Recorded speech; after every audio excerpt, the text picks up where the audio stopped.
Shalom jemaat yang dikasihi Tuhan.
dunia untuk tebus segala dosa.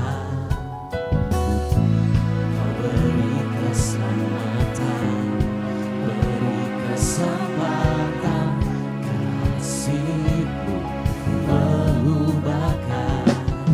Jika ku akui semua dosaku, maka Kau adalah setia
Shalom Bapak Ibu Jemaat Tuhan yang terkasih. Shalom. Puji nama Tuhan. Kita berkumpul di tempat ini atas pemeliharaan Tuhan dalam seminggu ini. Mari kita lebih sungguh-sungguh mempersiapkan hati kita, hidup kita. Biarkan pada hari ini sama-sama kita menaikkan ucapan syukur kita kepada Tuhan, menyembah Tuhan, memuji nama Tuhan. Sebelum itu mari jemaat Tuhan saya undang kita bangkit berdiri. Ini adalah minggu pertama di mana kita akan membacakan pengakuan iman GBI. Mari kita baca secara bersama-sama. Pengakuan iman GBI. Aku percaya bahwa Alkitab adalah firman Allah. Allah yang Esa itu Tritunggal adanya. Yesus yang lahir, mati, bangkit, naik ke surga adalah juru selamat, pengantara kita dan raja segala raja. Manusia berdosa harus bertobat dan beriman agar diampuni, dibenarkan dan dilahirkan baru, lalu dibaptis secara selam dan hidup suci. Bahasa roh adalah tanda awal baptisan Roh Kudus. Gereja melakukan perjamuan kudus dan meyakini kesembuhan ilahi. Tuhan Yesus akan datang kembali. Ada kebangkitan tubuh, kerajaan 1000 tahun, hukuman kekal, dan hidup yang kekal. Amin. Silakan duduk Bapak Ibu Jemaat Tuhan. Mari kita siapkan hati kita lebih sungguh-sungguh lagi. Kita mau pujian ini, penyembahan ini berkenan di hadapan Tuhan.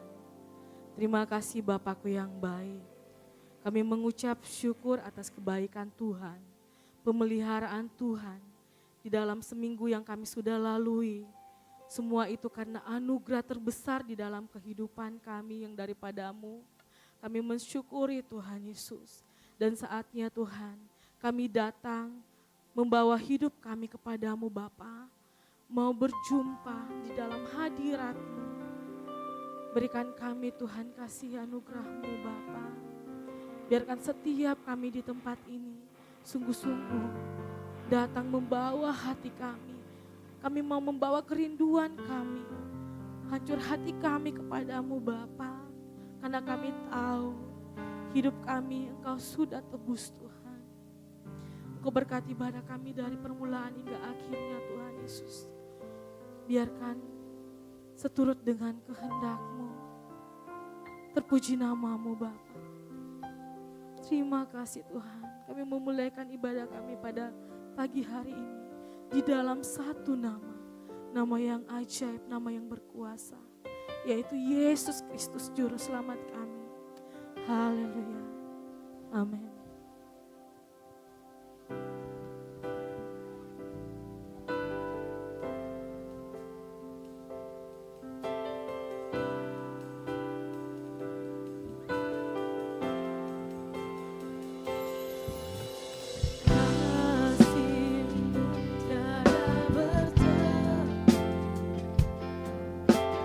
Hatimu tak terselam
puji namamu.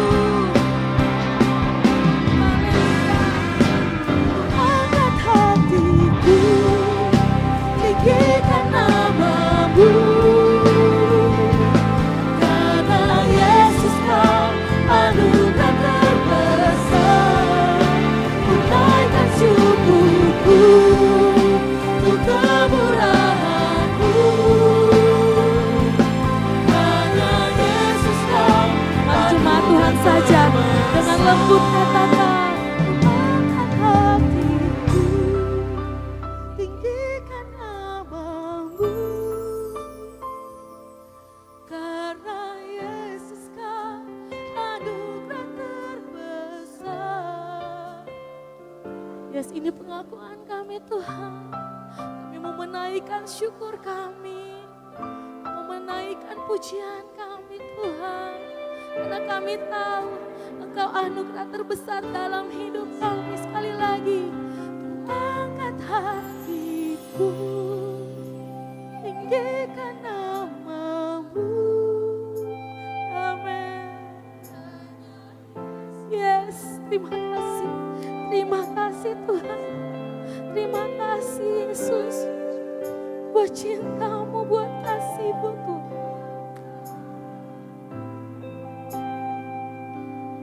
Hanya Yesus kau anugerah terbesar. Angkat hatiku, tinggikan namamu. Karena Yesus kau anugerah terbesar. Unaikan syukurku untuk kemurahan-Mu. Karena Yesus kau anugerah terbesar.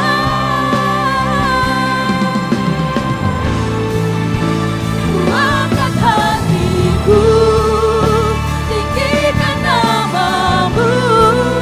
Haleluya Yesus. Terima kasih Tuhan buat kebaikan-Mu, buat cinta-Mu di dalam hidup kami Yesus. Haleluya. Amin. Hanya Yesus kau anugerah. Sekali jemaat Tuhan lebih sungguh-sungguh. Angkat hatiku, tinggikan namamu. Amin. Karena Yesus kau anugerah terbesar. Unaikan syukurku untuk kemurahan-Mu. Haleluya. Amin. Terima kasih. Hanya Yesus kau anugerah terbesar. Sekali lagi katakan, hanya Yesus kau anugerah terbesar. Lebih sungguh-sungguh dengan lembut. Hanya Yesus kau anugerah terbesar. Hanya Yesus, Engkau anugerah terbesar. Engkau Yesus kami yang hidup. Haleluya. Ini kami Tuhan.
sembah di tempat ini. Haleluya, haleluya, haleluya. Puji namamu, ku sembah, ku tinggikan. Yesus Raja mulia, Yesusku yang berkuasa, tiada yang sepertimu. Kau segalanya, Engkau penyembuhku, Engkau kekuatanku, Engkau Allah yang selalu menyertaiku. Ya Allah, Roh Kudus, ini hidup kami datang kepadamu, kami berserah penuh Tuhan, layakkan hidup kami, layakkan Bapa, biarkan kami berkenan kepadamu. Ya lalamo, ya lalamo, ya lalamo, ya nakasih, ya lalamo. Haleluya.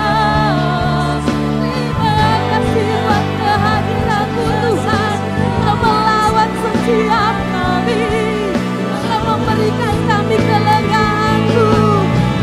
Oh Yesus, Allahku yang perkasa, Bapakku yang ajaib. Terima kasih Bapa buat hari ini kami berkumpul di tempat ini. Itu semua bukan karena kehebatan kami, tapi karena anugerah-Mu yang terbesar, karena cinta-Mu, karena kasih-Mu. Haleluya. Terima kasih Tuhan. Hanya ini hidup kami Bapa. Kami mau datang berserah penuh, menaikkan syukur kami, menaikkan penyembahan kami. Terima kasih Yesus. Terima kasih Yesus. Haleluya. Terpuji namamu Tuhan.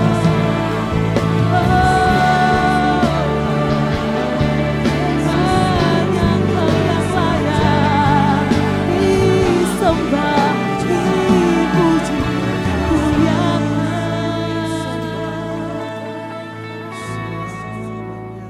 Terima kasih Yesus. Terima kasih Yesus. Ku bersyukur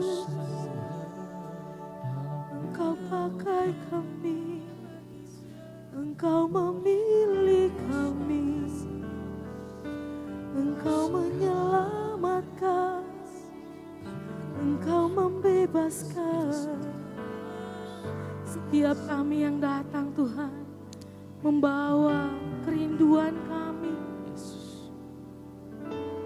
Kami tahu Bapa, kami tidak mudah melewati hari-hari kami, tapi karena oleh kasih-Mu yang memampukan kami, yang memberikan kami kekuatan, hingga kami boleh ada Tuhan.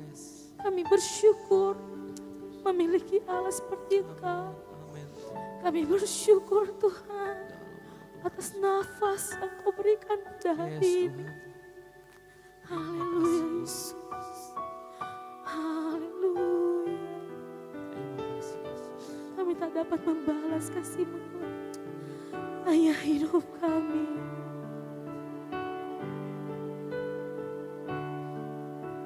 Hanya ini Tuhan persembahanku, segenap hidupku, jiwa dan ragaku.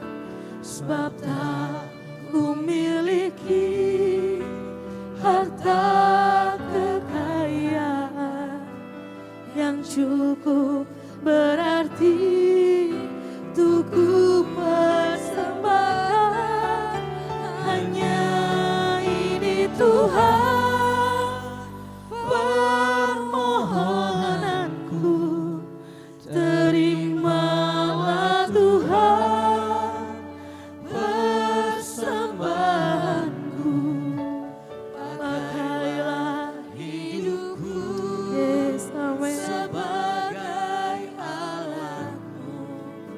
Mari jemaat Tuhan saja katakan pujian ini dengan sungguh-sungguh. Hanya ini kami Tuhan. Hanya ini Tuhan. Ya, dengarkan Tuhan seruan umat-Mu Bapa. Pakai hidup kami, pakai jiwa raga kami Tuhan. Untuk kemuliaan nama-Mu di tengah-tengah ini Bapa. Amin. Yes. Layakkan Tuhan. Layakkan kami Tuhan. Layakkan setiap kami Bapa. Kami minta perkenanan-Mu Bapa. Amin. Terimalah Tuhan persembahanku. Yes. Amin, amin. Alatku seumur hidupku. Mari jemaat Tuhan, kita bangkit berdiri sambil serukan sama-sama. Hanya ini Tuhan persembahanku, segenap hidupku, jiwa dan ragaku, sebagai ku miliki harta kekayaan yang cukup berarti untuk persembahan. Hanya ini Tuhan permohonanku, terimalah Tuhan. Yes, amin. Hidupku sebagai alatku seumur. Kita angkat pujian ini sekali lagi, katakan. Hanya ini Tuhan persembahanku, segenap hidupku, jiwa dan ragaku, sebagai ku miliki harta kekayaan yang cukup berarti untuk persembahan. Hanya ini Tuhan permohonanku, terimalah Tuhan persembahanku. Pakailah hidupku sebagai alatku, seumur hidupku. Pakailah kami Tuhan.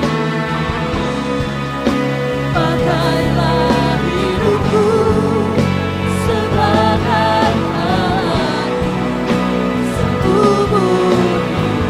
Pakai hidup kami Tuhan. Pakailah hidupku sebagai alatku, hidupku. Berikan tepuk tangan yang terbaik buat Tuhan kita. Haleluya, haleluya. Terima kasih Tuhan Yesus.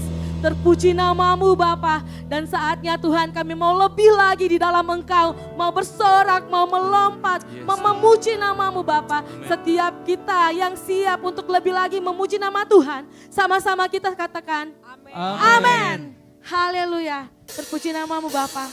Tiba saatnya kami berkumpul di tempat ini lebih lagi untuk memuji nama-Mu Bapa. Mari kita tepuk tangan jemaat Tuhan.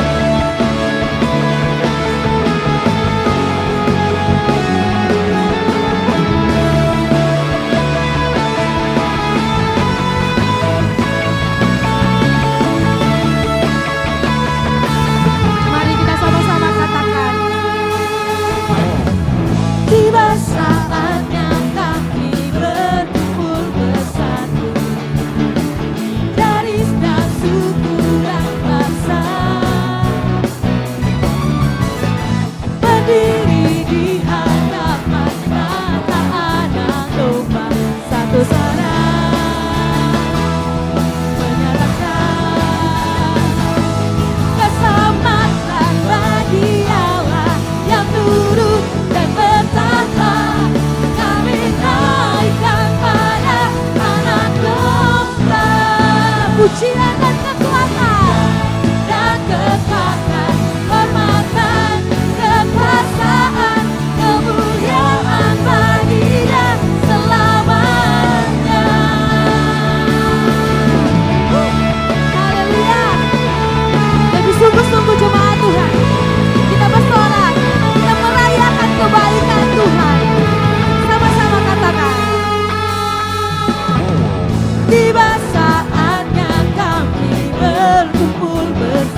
Goyang jemaat Tuhan. Kita naikkan sukacita kita pada hari ini. Lebih sungguh-sungguh.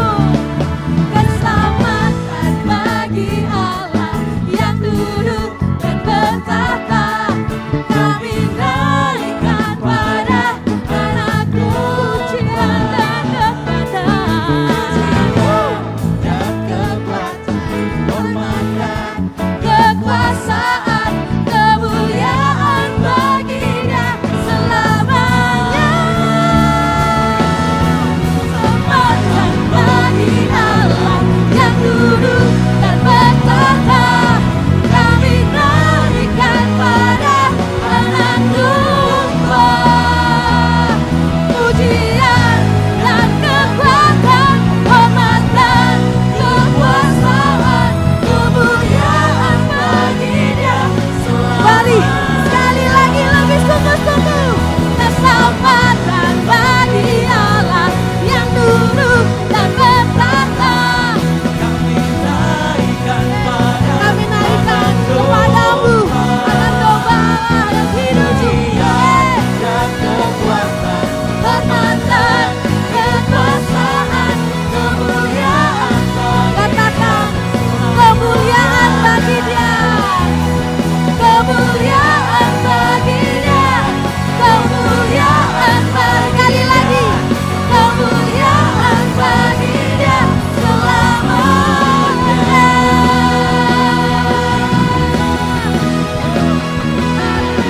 Engkau yang dahsyat, Engkau yang berkuasa, kemuliaan bagi-Mu selama-lamanya.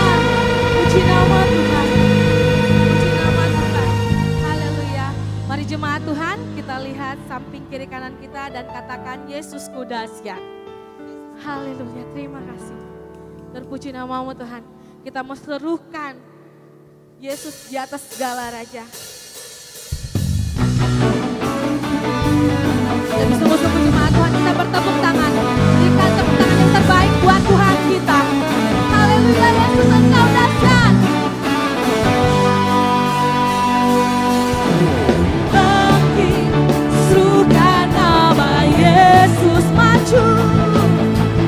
Maju, nyatakan bahasanya. Kita buat iblis gemetar di bawah kaki kita saudara. Kita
sambil bertepuk tangan.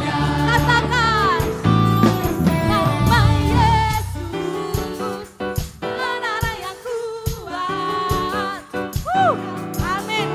Kami serukan namamu Tuhan di tempat ini karena kami percaya Engkau satu-satunya kekuatan kami, kota benteng yang teguh. Yes, amin. Nama Yesus di atas. Haleluya. Nama Yesus, menara yang kuat. Nama Yesus, kota benteng yang teguh. Nama Yesus, kalahkan semua. Nama Yesus, lebih sungguh-sungguh katakan. Nama Yesus, menara yang kuat. Nama Yesus, kota benteng yang teguh. Nama Yesus, kalahkan semua musuh. Nama Yesus, di atas segalanya. Nama Yesus, atas segalanya. Lebih sungguh sekali lagi katakan. Nama Yesus, di atas segalanya.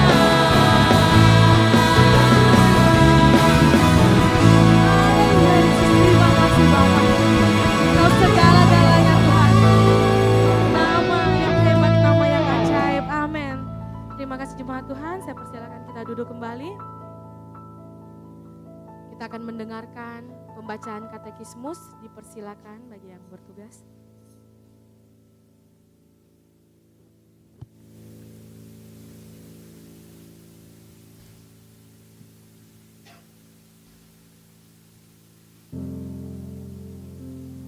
Shalom.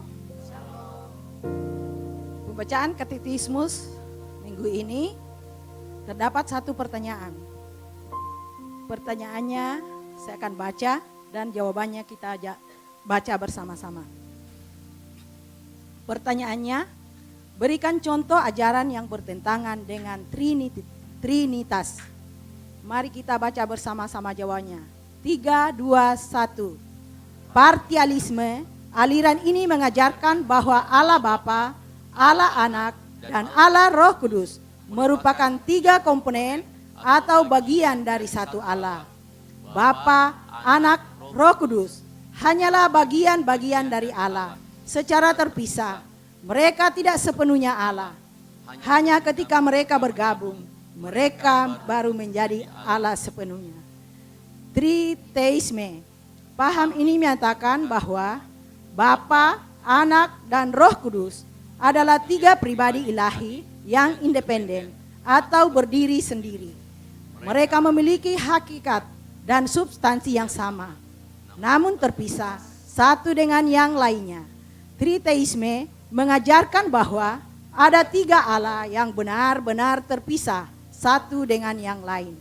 Ajaran patrialisme dan triteisme adalah ajaran yang menyimpang atau dinyatakan sesat. Demikian katekismus hari ini. Tuhan Yesus memberkati.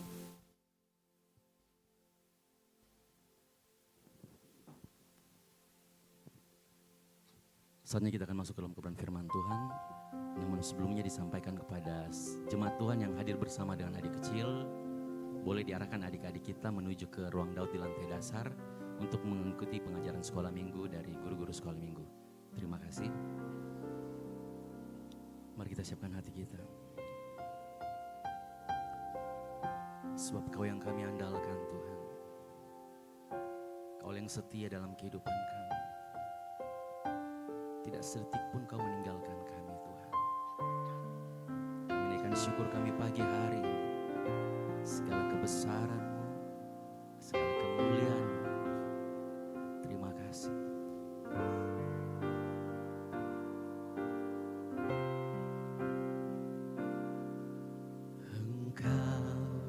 Tuhan yang setia, waktu-Mu selalu yang terbaik. Tuhan sandaranku, dan ku hanya kan berharap padamu.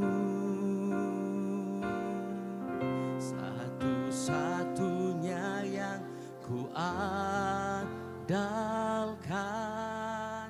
satu-satunya yang ku percaya. Engkau sumber kekuatan, sumber pengharapan, sumber kedamaian. Satu-satunya yang ku andalkan, satu-satunya yang ku percaya. Engkau Tuhan memberkati, Tuhan penyembuhku, Tuhan pemulihku. Boleh sorak-sorai yang dahsyat bagi Allah kita. Terima kasih Tuhan, sama-sama kita angkat pujian ini, katakan Engkau Tuhan yang setia. Katakan waktumu Tuhan, waktumu selalu yang terbaik. Sungguh Kau Tuhan yang terbaik bagi kami Tuhan. Tuhan sandaranku, dan ku hanya kan berharap. Boleh sekali lagi katakan, Kau yang setia Tuhan. Tuhan yang setia, waktumu selalu yang terbaik. Engkau Tuhan sandaranku, kami terus berharap padamu. Hanya kan berharap padamu. Satu-satunya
yang meriah buat Tuhan Yesus. Amin, amin, amin. Mari kita tunduk kepala, kita berdoa. Mengucap syukur Bapa yang baik. Anugerahmu, kebaikanmu mampukan kami ada sebagaimana ada. Semuanya kami serahkan ke dalam tanganmu. Engkau bertahta di atas pujian penyembahan kami. Sebab hanya Engkaulah yang layak ditinggikan, layak dimuliakan, layak dibesarkan di tempat ini Tuhan. Kami yakin dan percaya pujian kami naik di hadapan-Mu. Dan tiba saatnya kami mau duduk diam mendengarkan firman Tuhan. Urapi setiap pribadi yang ada di ruangan ini, termasuk hamba-Mu yang akan memberitakan firman Tuhan. Kami mau fokus mendengarkan, kami mau fokus melihat apa yang menjadi pesan Tuhan pagi hari ini. Di dalam nama Tuhan Yesus Kristus yang siap mendengarkan firman Tuhan. Sama-sama katakan, amin. Baik, silakan duduk. Shalom. Sekali lagi, shalom. Ya, puji Tuhan. Pagi hari ini kita diberikan kesempatan yang luar biasa untuk berkumpul. Cuacanya seminggu ini ya sepertinya suka sekali bercanda. Betul apa betul ya? Kurang bersahabat dan banyak laporan saya terima kemarin ada banyak saudara-saudara kita yang tertimpa bencana, rumahnya masuk banjir atau terjebak banjir, rumahnya nggak masuk banjir, cuman akses kemana-mana banjir. Ya, ada juga yang saya terima keluhan dan laporan bahwa banyak anggota keluarga mereka yang sakit. Gitu ya, ada yang sudah 1 minggu sakit, kita doakan, ternyata sarampa. Ya, ada juga anak muda yang katanya sakit. 1 minggu didoakan, oh ternyata permasalahannya dicampakkan. Oh bukan, maksudnya campak gitu ya, bukan dicampakkan. Gitu ya. Dan ada banyak ya sakitnya bermacam-macam. Nah, saya berdoa jemaat Tuhan, saya yakin kita ada di sini karena penyertaan Tuhan. Yang setuju katakan amin. Ya, bukan karena kuat dan gagah kita, tapi Tuhan yang luar biasa. Baik, kita akan bicara mengenai tema yang diberikan sinode kita, yaitu membuang dosa penghambat revival. Mari kita buka bersama-sama dalam Yesaya 59 ayat 1 sampai dengan yang kedua. Ayat ini juga adalah ayat yang diberikan oleh sinode kita untuk kita bahas bersama-sama. Nah, mari kita bangkit berdiri. Ya, dalam Yesaya 59 ayat 1 sampai dengan yang kedua kita bangkit berdiri dan kita akan membacakan secara bersama-sama. 3, 2, 1. Sesungguhnya tangan Tuhan tidak kurang panjang untuk menyelamatkan dan pendengarannya tidak kurang tajam untuk mendengar. Tetapi yang merupakan pemisah antara kamu dan Allahmu ialah segala kejahatanmu. Dan yang membuat dia menyembunyikan diri terhadap kamu sehingga ia tidak mendengar ialah segala dosamu. Amin. Silakan duduk. Berbagai orang yang mendengarkan, membaca dan merenungkan firman Tuhan. Sebelum saya membahas lebih lanjut, kita perlu tahu latar belakang dari apa yang kita baca barusan. Nah, yang kita baca adalah surat atau firman Tuhan yang datang kepada Yesaya. Bisa dikecilkan gennya yang punya saya terlalu besar. Ya. Sebelum kita bahas, kita perlu tahu latar belakangnya. Nah, kitab Yesaya itu terbagi dari beberapa bagian. Ada pasal 55 sampai 56 di mana pasal ini itu berada. Nah, sebenarnya kondisinya bangsa Israel waktu itu dipahami, jadi ayat ini keluar berbicara kepada bangsa Israel waktu mereka itu ada atau selesai di dalam masa pembuangan di Babel. Jadi menjelang akhir mereka dibuang dari Babel, ayat ini muncul. Ingat bangsa Israel waktu dibuang ke Babel, mereka mengalami yang namanya kehancuran. Mereka mengalami namanya bait suci yang hancur, kotanya rata. Dan bayangkan kalau itu terjadi, ini mereka merasa, orang Israel merasa bahwa mereka ini bangsa pilihan Tuhan. Tapi kok mereka kalah, mereka dijajah, bahkan mereka waktu dibuang tercerai-berai kemana-mana. Kalau itu terjadi, maka saya bisa katakan secara psikologis, bangsa Israel waktu itu kondisinya adalah mulai berkata-kata, kalau kami bangsa pilihan Tuhan, kenapa ini terjadi pada kami semua? Nah, muncullah narasi-narasi yang berkata begini, oh mungkin tangan Tuhan yang kurang panjang, oh mungkin telinganya tidak mendengar kita. Dan mereka bahkan berpikir gini, wah mungkin Tuhan gak peduli lagi sama kita. Karena kenapa? Kok bangsa pilihan Tuhan malah dijajah, malah kemudian menderita. Nah, mungkin juga pagi hari ini ada kita juga yang merasa hal yang sama. Seperti bangsa Israel alami, kita mengalami masa-masa yang sulit. Kita sudah menjadi orang Kristen puluhan tahun, belasan tahun. Tapi akhir-akhir ini kok saya merasa Tuhan kayaknya itu jauh ya. Kok Tuhan itu kayaknya nggak peduli sama hidupku. Ada yang merasa seperti itu. Kok Tuhan seolah-olah menyembunyikan dirinya. Kita sudah berdoa, kita melayani. Pujian penyembahan kita yang paling angkat tangan. Pujian penyembahan suara kita paling keras. Suara 5. Itu ya, paling tinggi, paling keras. Ya. Tapi kita di satu sisi bertanya dalam diri kita. Kenapa ya Tuhan gak balas doa-doaku, permohonanku dan seruan. Lalu mungkin timbul pertanyaan dalam diri kita. Ini Tuhan yang berubah atau yang mana masalahnya? Apakah Tuhan masih ada? Apakah Tuhan masih peduli? Kalaupun dia ada, apakah dia masih peduli dengan hidupku? Dan jujur kalau kita mau jujur dengan diri kita, di titik itu kita sering menyimpulkan. Cepat sekali menyimpulkan. Oh kalau Tuhan gak jawab doaku, berarti Tuhan sedang jauh. Oh kalau Tuhan doaku belum dikabulkan, Tuhan diam. Kesimpulannya, Tuhan gak peduli. Saya mau beritahu, kehidupan rohani kita tidak sesederhana itu. Kenapa? Kalau kita mau jujur, kita pengen relasi kita sama Tuhan itu relasi kita dengan mesin ATM. Tahu mesin ATM ya? Kita masuk ke dalam, kasih masuk kartu, kasih masuk cardless-nya, kodenya, lalu keluar uang. Nah kita selalu membayangkan kehidupan kita itu seperti kita pergi ke mesin ATM. Kita masukkan doa, Tuhan kasihkan jawaban. Kita puasa, pengen ada mujizat. Kita pelayanan, pengen hidupnya mulus-mulus saja. Dan kalau pola itu enggak terjadi dalam kehidupan kita, apa yang terjadi? Kita panik, kita merasa, oh Tuhan jauh seperti mesin ATM yang enggak bisa dicapai kalau kita enggak dekat. Nah kalau mau jujur, itu juga terjadi. Ya. Memang benar, tidak semua saat waktu Tuhan diam itu adalah hukuman. Contoh kisah Ayub.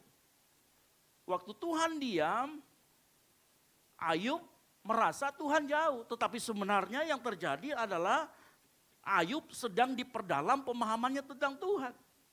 Ayub itu seorang yang benar, saleh. Bahkan hidupnya dijaga oleh Tuhan. Tetapi dia mengalami kayak seperti itu, Tuhannya jauh. Sampai dia kena penyakit dan sebagaimana anak-anaknya mati, hartanya habis. Ya. Dan bahkan di tengah penderitaannya dia merasa paling sunyi. Ayub nggak tahu apa yang terjadi. Tapi di balik itu Tuhan sedang mengerjakan bahwa Ayub harus mengenal dia secara pribadi.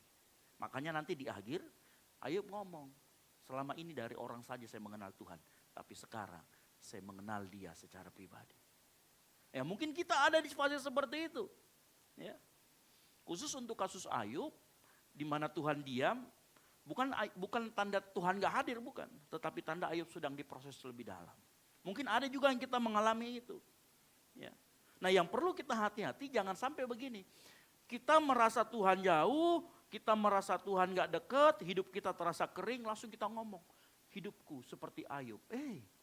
Sabar. Jangan sampai cepat situ. Itu terlalu cepat menyimpulkan. Ya.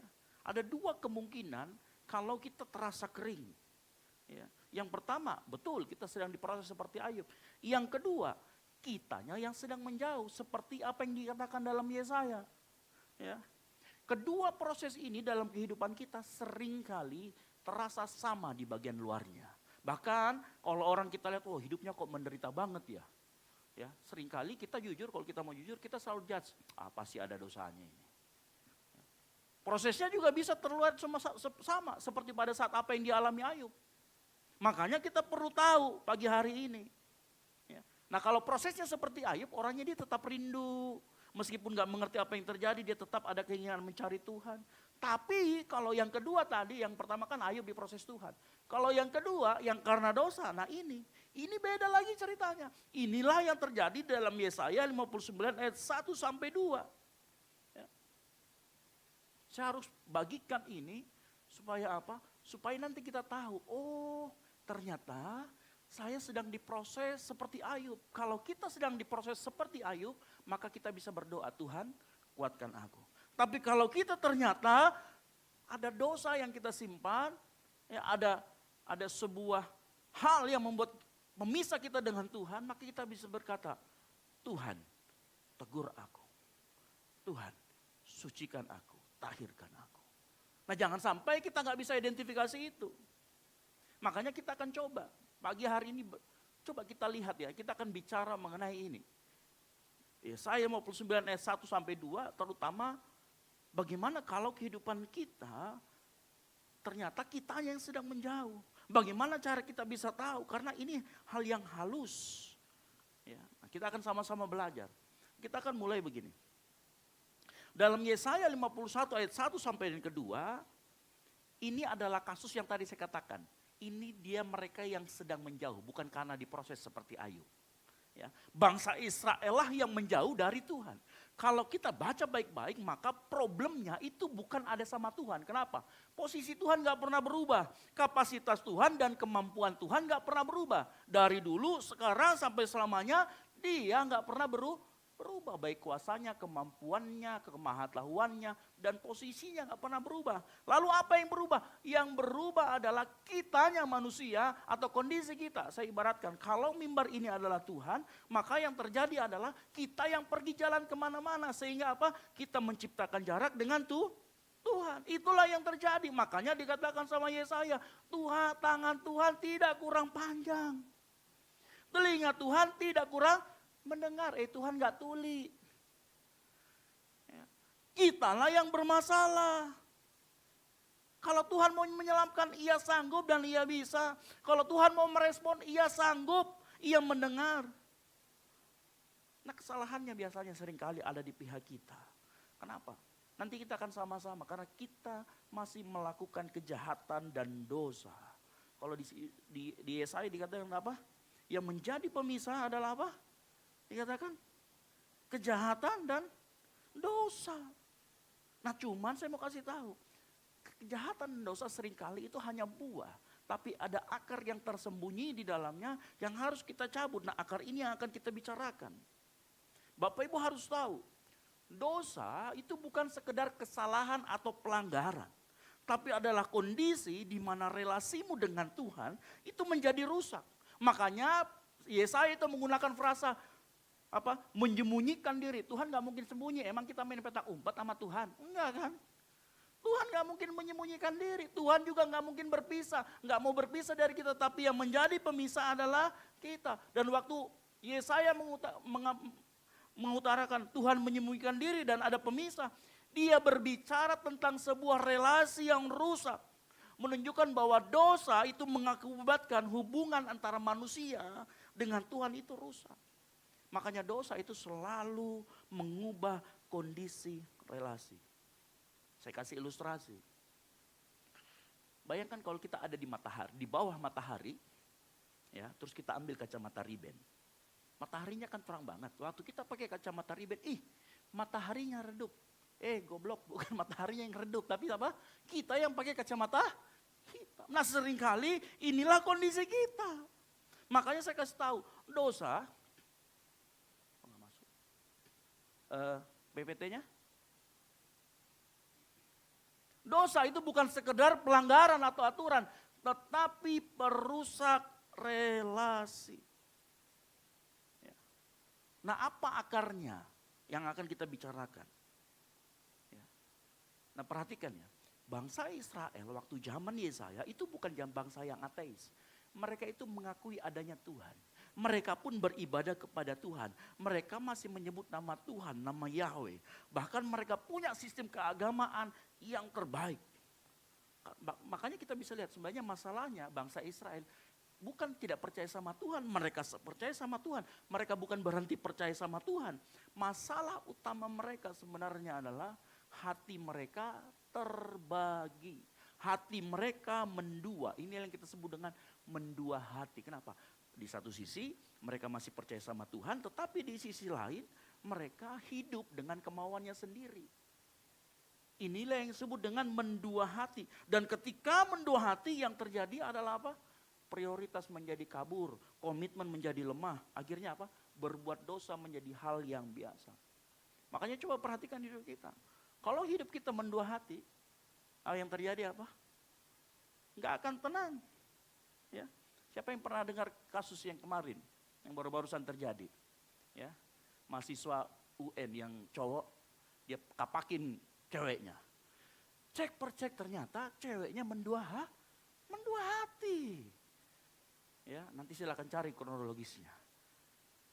Ya, akhirnya dikejar-kejar. Firman Tuhan kan sudah berkata dalam Yakobus 1 ayat 8 apa? Sebab orang yang mendua hati tidak akan tenang dalam hidupnya. Nah kalau hidup kita juga sama seperti bangsa Israel, hidup kita gak akan tenang. Nah permasalahannya begini, banyak orang gak sadar dan orang itu ada di gereja, yaitu kita gak sadar bahwa kita sedang mendua hati. Makanya Tuhan mau kasih tahu nih pagi hari ini, gimana cara kita mengecek hati kita itu mendua atau tidak. Nah ada 2 area yang Tuhan kasih tahu sama saya, beritahu sama saya waktu saya merenungkan. Ada 2 area di mana Tuhan mau kasih tahu, ini loh caranya mengecek hatimu mendua atau tidak. Yang pertama, ya, masalah mendua hati itu tidak kelihatan pada saat kita datang ke gereja, pada saat kita mengangkat tangan, pokoknya tidak akan kelihatan dalam liturgi-liturgi ibadah kita. Dalam doa, dalam ibadah itu nggak akan kelihatan. Masalah mendua hati itu akan paling jelas dari manusia. Dan paling gampang kita lihat dalam cara orang bagaimana dia memperlakukan uangnya. Sekali lagi, cara paling gampang untuk melihat bagaimana manusia itu mendua atau tidak adalah bagaimana cara dia memperlakukan uangnya. Yesus pernah ngomong, dari mana saya tahu? Tuhan Yesus pernah ngomong, barang siapa? Tak seorang pun dapat mengabdi kepada, tak seorang pun dapat mengabdi kepada 2 tuan. Karena jika demikian ia akan membenci seseorang dan mengasihi yang lain. Atau bahkan akan setia kepada seorang dan tidak mengindahkan yang lain. Kamu dikatakan apa? Tidak dapat mengabdi kepada Allah dan kepada Mamon. Yesus menyebut 2 nama, Allah dan Mamon, bukan Allah dan iblis. Ia menyebut uang itu bukan kebetulan. Karena memang uang, karena begini ya, kenapa Tuhan itu menyebutkan uang? Karena uang itu bukan hanya alat transaksi. Mamon, harta itu bukan hanya sekedar apa. Uang, harta kita, mamon itu menyimpan rasa aman, menyimpan rasa kendali, menyimpan masa depan. Betul atau tidak? Coba deh, kalau kita mau jujur. Kita menyanyi ku menang, ku menang. Ku menang, ku menang saat saldomu tinggal 100.000. Sama lebih besar mana saat saldomu 1 miliar? Halo? Kalau yang 50.000, ku menang bersama Yesus. Oh yang 1 miliar, ku menang bersama Yesus Tuhan. 1 miliar bos. Kenapa? Karena ternyata dalam uang kita, dalam harta kita ada rasa aman di sana. Dan saya mau kasih tahu, hati-hati. Hati-hati. Ya. Bapak Ibu perhatikan. Dalam perikop yang sama, ini Matius 6 ayat 24, dalam perikop yang sama, Yesus sudah kasih tahu sebuah prinsip kebenaran tentang keuangan. Apa? Sama-sama kita bacakan, 3, 2, 1. Tahu artinya ayat ini? Artinya begini, arah hatimu bisa dilihat dari caramu menggunakan uang atau harta. Jadi kalau kamu mau tahu hatimu mendua atau tidak di hadapan Tuhan, lihat caramu pakai harta. Kita ini sering nyanyi, ku berikan hatiku. Tapi Yesus berkata dari surga, tunggu dulu, uangmu lari kemana? Bagaimana caramu menghabiskan uang? Itu akan berbicara lebih banyak ketimbang pada saat kita menyanyi, ku berikan hatiku. Yesus bilang, omong kosong. Kenapa? Ternyata terlihat. Nah disinilah saya mau kasih tahu. Disinilah keajaiban dari cara Alkitab menjelaskan mengenai memberi. Ya. Dalam konteks persepuluhan, janji iman dan sebagainya. Apapun yang kita bawa ke gereja, keuangan kita dan sebagainya, itulah cerminan arah hati kita. Makanya dengar baik jemaat Tuhan. Saya mau kasih tahu begini ya. Jangan sekedar melihat masalah persepuluhan dalam perjanjian lama itu masalah teologi, bukan. Jangan hanya melihat itu.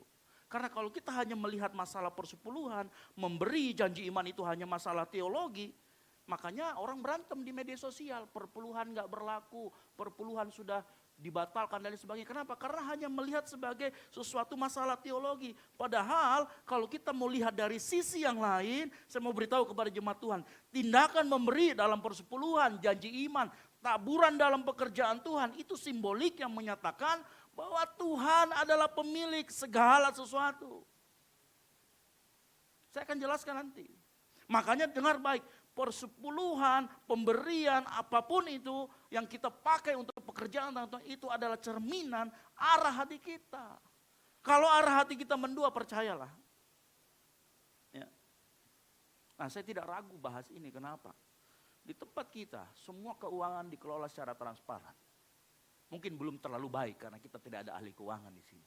Tapi saya pastikan semua dikelola untuk transparan, dikembalikan seluruhnya untuk pekerjaan Tuhan di tempat ini. Mau sepersepuluhan, mau diakonia kita ini melambung tinggi saldonya. Tapi ternyata yang butuh bantuan kita juga melambung tinggi.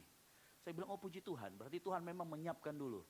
Ya tinggal perkaranya kita lebih peka atau enggak. Sama seperti pengeluaran kita operasional, melambung tinggi tapi juga Tuhan sudah siapkan. Nah terlihat ini.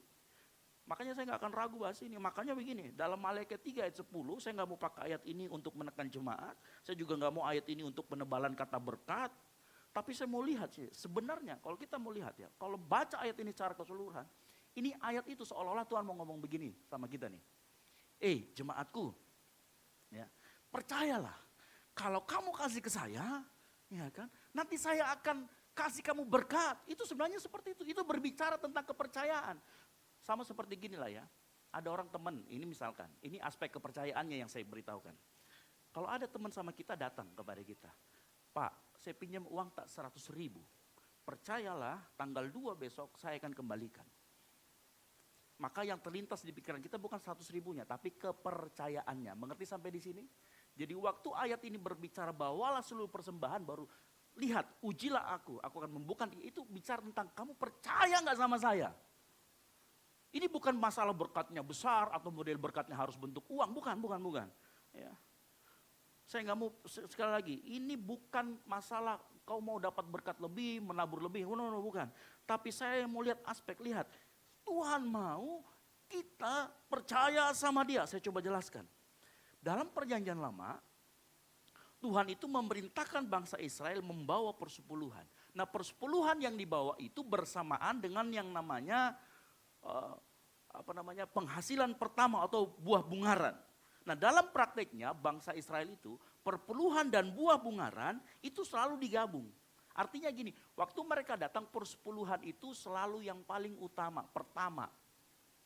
Gitu. Nah ini juga sama. Kalau seseorang menunggu sampai semua kebutuhan terpenuhi, baru dia ngomong, oh baru saya kasih perpuluhan kalau ada sisanya. Itu secara teknis tetap memberi. Tapi engkau gagal dalam mendahulukan Tuhan dan dalam berbicara tentang prioritas. Karena perhatikan, dalam Keluaran 23, buah bungaran itu hasil pertama. Dalam terjemahan baru yang terbaik dari buah bungaran hasil tanahmu harus kau bawa. Tapi dalam terjemahan sederhana Indonesia dikatakan gini, buah hasil terbaik panen katakan pertamamu bawa ke kemah Tuhan. Ya, di sini terlihat, ternyata ini adalah konsep di mana Tuhan harus didahulukan. Nah coba deh kalau kita mau jujur ya. Kita ini kadang-kadang tidak ngasih untuk pekerjaan Tuhan, enggak untuk janji iman, untuk persepuluhan dan lain sebagainya. Karena kita takut akhir bulan gak cukup, betul atau tidak? Halo? Kalau kita mau jujur, kita berpikir, kalau saya kasih ini gak cukup nanti ini. Makanya kita selalu bilang gini, aku pastikan dulu aku aman, baru kemudian Tuhan. Karena saya kasih tahu tadi, karena uang memang memberi rasa aman dan memberikan kendali akan masa depan. Betul atau tidak? Halo? Jujur. Ya. Tolong tersinggung, betul. Ya. Makanya kadang kita menahan untuk memberi. Seringkali bukan karena kita nggak mampu, karena kita memang begitu cara-cara hitungan kita. Ya, saya tahulah. Kita semua ini nggak takut kehilangan, tapi kita takut kehilangan rasa kendali dan rasa aman. Saya mau kasih tahu, kalau engkau berani melangkah, kita mungkin berkata, aduh bisa jadi nggak cukup untuk sebulan, tapi saya mau memberi untuk pekerjaan Tuhan. Itu menunjukkan begini, Tuhan yang akan pelihara. Saya percaya Tuhan yang akan pelihara nanti. Itu. Makanya persepuluhan itu jangan melihat dari sisi teologisnya. Ya. Orang yang mendua hati saat memberi dia berkata, saya mau beri deh tapi bagaimana kalau saya tidak cukup. Tapi orang yang hatinya utuh dan dia tidak mendua, dia akan ngomong, aku memberi Bukan karena saya nggak butuh uang, tapi saya percaya Tuhan lebih besar daripada kekuranganku. Halo? Ya. Saya mau kasih tahu, apa yang kita dahulukan dalam keuangan kita, itu menunjukkan prioritas dan titik kepercayaan kita taruh di mana. Itu juga menunjukkan arah hati kita ada di mana. Makanya saya mau beritahu, latih sejak dini, berikan persepuluhan, janji iman apapun untuk pekerjaan tangan Tuhan. Mungkin kita berkata, Pak, saya mahasiswa. Kamu tetap bisa kok memberi secara proporsional. Bukan masalah nominal. Saya lihat di laporan persepuluhan kita ada yang membeli 10 ribu persepuluhannya, 5 ribu dia kasih. Saya lebih suka itu. Kenapa? Karena dia dari kecil memberi. Jangan sampai kita mahasiswa, terima beasiswa, gaji part time, terus kita bilang, nantilah kalau saya sudah mapan baru saya memberi. Kau nggak akan memberi. Karena uang itu memperbesar karaktermu, bukan merubah karakter. Kalau memang kita dari miskinnya itu pelit, sampai kaya pun tetap akan pelit. Percaya, karena uang itu amplify kita punya karakter. Tapi kalau kita berlatih semenjak kecil, makanya orang tua dengar baik. Orang tua ajarkan anakmu untuk memberi dalam pekerjaan Tuhan. Kasih tahu dia bahwa memberi untuk pekerjaan Tuhan bukan mengurangi uang keluarga. Tapi dia sedang membentuk hati untuk percaya kepada Tuhan, bukan pada materi. Bapak Ibu tahu jebakan kelapa? Halo? Bapak Ibu tahu nggak jebakan kelapa? Yang dipakai untuk nangkap monyet. Ya. Saya baru baca-baca tadi ada yang disebut dengan jebakan kelapa. Jebakan kelapa itu memanfaatkan sifat serakah monyet yang enggan melepaskan makanannya. Jadi kelapa itu dilubangi, di dalamnya diisi dengan permen. Jadi dilubangi sebesar tangannya. Ya, sebesar kalau tangannya bisa masuk lah. Ya. Jadi kalau dia tangannya sudah menggenggam permen atau makanan di dalam, dia nggak mau lepaskan karena dia serakah. Nanti kalau dia nggak mau lepaskan, dia tarik, nyangkut. Setelah nyangkut akhirnya mudah ditangkap. Monyet itu hewan cerdas. Tapi sifat dasarnya apa? Serakah. Dia enggan melepaskan kepemilikan. Makanya sering terjebak. Mirip. Halo? Ya, saya nggak bilang kita monyet juga. Serakahnya. Nggak mau melepas. Ya, saya mau kasih tahu. Uang itu nggak pernah menjadi masalah. Sampai ia mengambil posisi Tuhan sebagai sumber rasa aman. Halo, kalau kita menaruh rasa aman kita sama uang, maka disitulah masalah muncul. Saya mau beritahu Bapak Ibu sekarang, betul, Tuhan gak butuh uang. Bahkan saya mohon maaf, saya katakan bukan karena sombong. Gereja pun tidak bergantung pada kita. Tetapi ingat, saat kita memberi, maka kita sedang melatih kepercayaan. Memutuskan bahwa kita hanya loyal kepada Tuhan dan menyatakan bahwa uang bukan penyelamat. Halo? Ya. Karena tanpa latihan memberi, sangat mudah diam-diam uang mengambil posisi Tuhan dalam hati kita. Dan ketika uang sudah menjadi rasa aman, disitulah hatimu mulai terbagi. Makanya pagi hari ini firman Tuhan cukup keras masalah keuangan. Karena uang itu cerminan hati kita terbagi atau tidak. Saya mau kasih tahu juga, memberi itu bukan untuk pembuktian kepada Tuhan. Karena Tuhan gak perlu bukti apa-apa dari kita. Yang mengerti katakan amin. Kenapa? Pengetahuan Tuhan itu tidak bertambah, tidak berkurang. Dia tahu dari awal sampai akhir. Tuhan bisa lihat hati kita juga, ini pelit atau tidak. Tuhan bisa lihat kita, hati kita mendua atau tidak. Makanya waktu Tuhan mengatakan beri, Tuhan gak sedang menguji untuk mengetahui, bukan. Ujiannya dia bukan untuk mengetahui bagaimana kita, bukan. Dia sudah maha tahu. Waktu Tuhan menguji seperti Abraham dan lainnya, dia sedang memberitahu bahwa memberi bukan tentang kebutuhan Tuhan. Tetapi bagaimana hati manusia itu bisa dibebaskan dari apa yang mengikat. Makanya waktu Tuhan ngomong, Abraham kasih anakmu karena Tuhan tahu hati-hati. Apa yang didambakan bisa menjadi apa yang mengikat dia. Waktu Abraham diminta sama Tuhan untuk persembahkan anakmu yang sudah dijanjikan itu. Bukan Tuhan gak tahu Abraham akan mempersembahkan atau tidak. Tetapi Tuhan sedang melatih Abraham.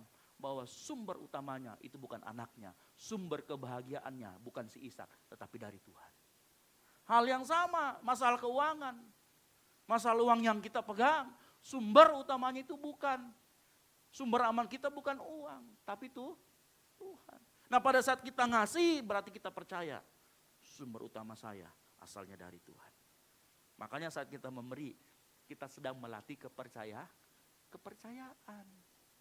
Ya. Sedang memutuskan loyalitas hanya kepada Tuhan.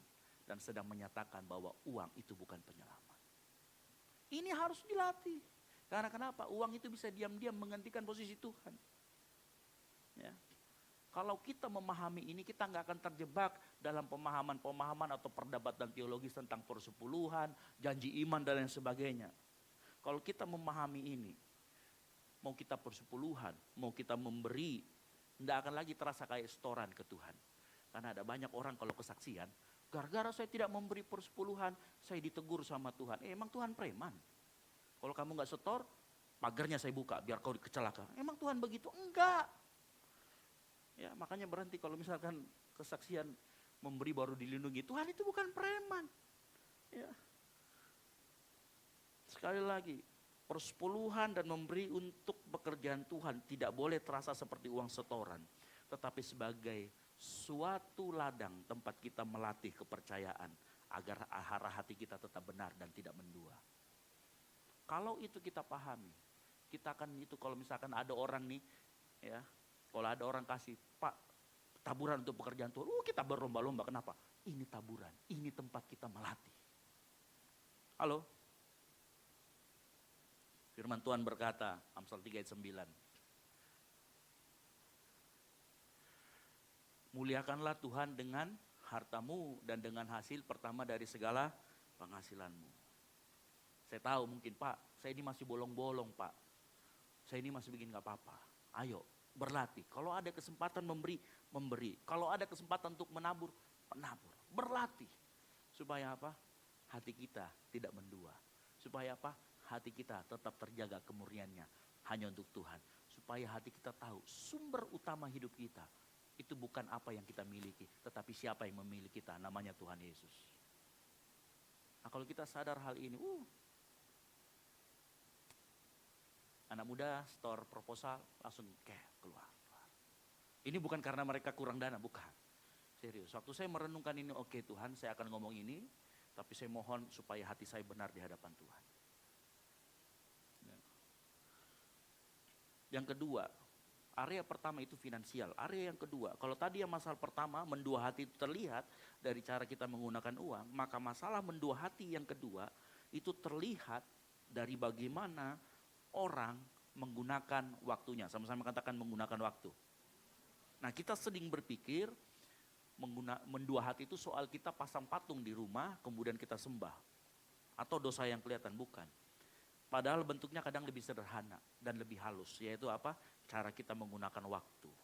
Nah mengapa arah hati itu terlihat dari cara kita menggunakan waktu? Ingat Bapak Ibu, waktu itu sesuatu hal yang aneh di dunia. Satu-satunya yang paling aneh, kenapa? Uang kan bisa dicari, kesempatan bisa datang lagi. Tetapi waktu yang sudah lewat itu tidak pernah akan kembali. Jadi kalau hati kita betul-betul tertuju kepada Tuhan, akan terlihat dari cara kita menggunakan waktu. Bukan dari cara kita berkata-kata, tapi dari cara kita menggunakan waktu. Makanya Mazmur 90 ayat 12 berkata apa? Ajarlah kami menghitung hari-hari sedemikian hingga kami beroleh hati yang bijak. Kalau kita mengerti ayat ini, maka kita bisa kayak gini, cara berpikirnya begini. Oh ternyata kita disuruh menghitung waktu. Kenapa harus hitung?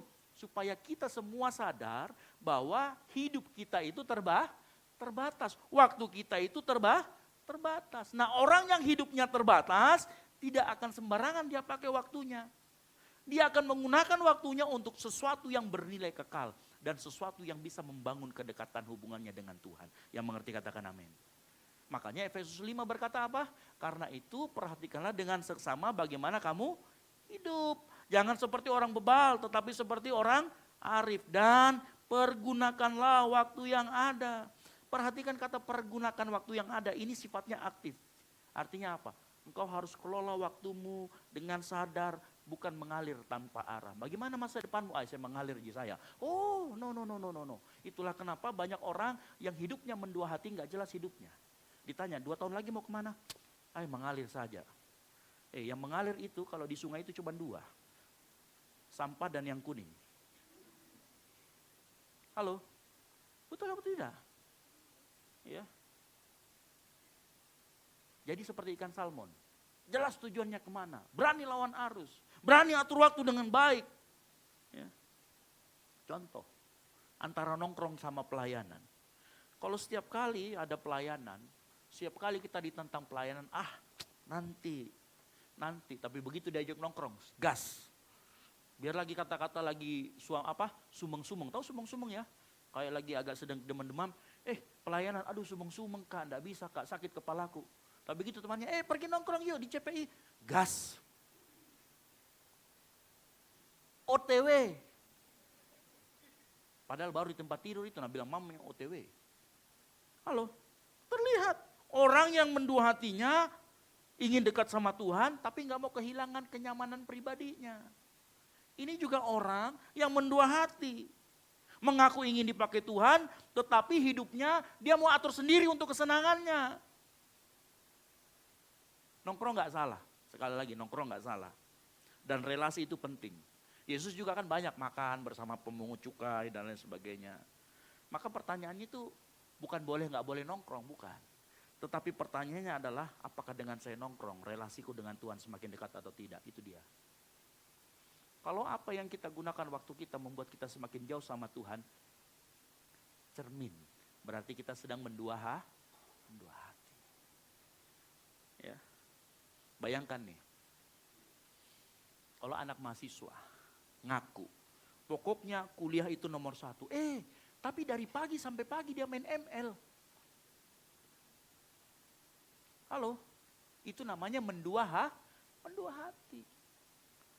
Ya kalau memang tujuannya kuliah baik-baik. Kerjakan tugas, jangan ditunda-tunda. Ya saya juga bertobat ini.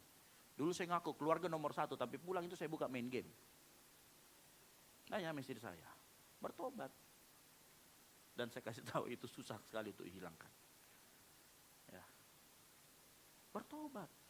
Karena kalau kita seperti itu, ngaku segalanya sesuatu untuk Tuhan, tapi kita gunakan waktu bukan untuk kita relasi kita dengan Tuhan semakin dekat, tetapi malah semakin menjauh. Saya mau beritahu, kalau Tuhan benar-benar prioritas dalam hidupmu, kalau Tuhan benar-benar kamu tidak mendua hati, dia akan terlihat di jadwal kita. Dalam doa pribadi, dalam pelayanan, dalam kesiapan berkorban. Sekali lagi, saya nggak larang kita nongkrong, nggak larang kita hobi. Nongkrong, hobi bisa menjadi berkat kalau memang itu membangun, menguatkan, membawa kita dan orang lain semakin dekat sama Tuhan.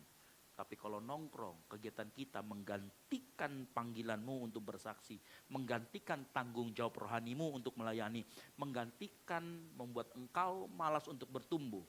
Disinilah yang disebut dengan tanda hati mendua. Karena apa? Di mana waktumu habis, di situ sebenarnya hatimu menetap. Mendua hati. Kadangkala coba melihat saja, ya gampang. Diagnosanya gampang. Perhatikan kalau diajak pergi di WBI, kalau kita bilang nanti saja, tidak akan pernah datang itu. Diajak ke ground, nanti saja. Oh, tidak akan pernah datang itu. Dan kata nanti saja yang diulang-ulang itu akan menjauhkan engkau dari panggilan. Menjauhkan engkau dari relasimu dengan Tuhan. Makanya hati-hati dengan kata nanti saja. Halo? Dua area ini, cara kita menggunakan waktu dan cara kita menggunakan uang, itu bisa menjadi cermin dari kita, apakah kita sedang mendua hati atau tidak. Nah kita lanjut lagi, kan sudah dikatakan orang yang mendua hatinya tidak akan tenang dalam hidupnya. Kalau dibiarkan terus, awalnya mungkin merasa bersalah. Misalkan contoh, ayo kita pergi ke ibadah nanti KKR tanggal 5, aduh capek kak. Pertama kita nolak, itu ada rasa tertuduh, kok enggak capek Ji, kok malas Ji. Pertama awalnya seperti itu. Kedua kali, ketiga kali hatimu tumpul. Tahu artinya tumpul? Degil. Kenapa apa? Menebal. Dan hati yang tumpul tidak terjadi dalam semalam. Ini karena kebiasaan diulang, dibenarkan. Karena pertama-pertama awalnya Roh Kudus tegur dengan lembut dalam hati kita. Hati terasa gelisah, tapi nggak dibereskan. Lama-lama hati terbiasa. Dan artinya hatinya menjadi tumpul, menjadi degil. Akhirnya apa? Dosa menjadi normal. Kalau dosa sudah menjadi normal, nggak sensitif lagi tuh dengan kehendak Tuhan. Ini bahaya. Kalau sudah nggak sensitif terhadap kehendak Tuhan, makanya hidupnya menjadi arahnya nggak jelas tanpa tujuan. Kenapa? Nggak punya arah, nggak bisa dengar lagi suara Tuhan. Tuhan, aku mau kemana? Kenapa? Hatinya sudah degil. Dimulai dari apa? Dimulai dari mendua hati. Lalu hati menjadi tumpul. Lalu menjadi nggak sensitif, nggak peka. Lama-lama hilang arah, tersesat. Ya. Makanya kalau ditanya, mana lebih berbahaya? Tumpul atau mendua hati? Ya, lebih berbahaya tumpul. Kalau mendua hati kan akarnya. Bertumbuh menjadi tumpul, menjadi degil. Mendua hati itu masih bisa berkata, oh saya tahu ini salah. Tapi hati yang tumpul berkata begini, memangnya salahnya di mana? Halo? Ya. Contoh siapa? Orang Farisi dan Yudas Iskariot. Hatinya tumpul. Markus 3 ayat 5. Ia berduka cita, Yesus berduka cita karena kedegilan. Tumpul hati. Mereka itu siapa? Orang Farisi. Bukan orang yang gak kenal firman. Ya. Degil itu sama dengan tumpul. Tahu artinya degil? Ya, hati tumpul itu begini, saat dia lihat terang, dia memilih tutup mata. Karena apa? Terangnya itu mengancam posisinya dan kenyamanannya. Halo? Nah, saya kasih tahu solusinya. Secara cepat. Solusinya ada di dalam Yakobus 4 ayat 8. Kita baca sama-sama. 3, 2, 1. Mendekatlah kepada Allah dan ia akan mendekat kepadamu. Lahirkanlah tanganmu, hai kamu orang-orang berdosa. Dan sucikanlah hatimu, hai kamu yang solusi untuk orang yang mendua hati. Perhatikan baik-baik, kita sudah tahu kita cerminnya. Kalau itu engkau dan saya, ngaku itu saya. Tuhan kasih tahu solusinya. Solusi yang pertama dimulai dengan mendekat kepada Tuhan. Ingat ya, bukan Tuhan yang jauh. Kita yang lari-lari kemana-mana. Waktu ayat ini muncul, berarti kita harus berbalik ke arah Tuhan dan kita harus mulai berjalan mendekat ke arah Tuhan. Ingat, kita yang lari-lari kemana-mana, bukan Tuhan yang kurang. Ya, kenapa dikatakan mendekatlah kepada Tuhan? Kata mendekat itu juga bahasa relasi, bahasa hubungan. Ini prinsip relasi. Tuhan tidak pernah menjauh karena ia lemah. Sebaliknya kita, jarak itu muncul karena hati kita yang mendua. Nah, saat kita memilih mendekat, respon Tuhan apa? Dan ia akan mendekat kepadamu. Bukan mungkin, tapi pasti. Makanya solusi yang pertama, mendekat kembali kepada Tuhan. Ya.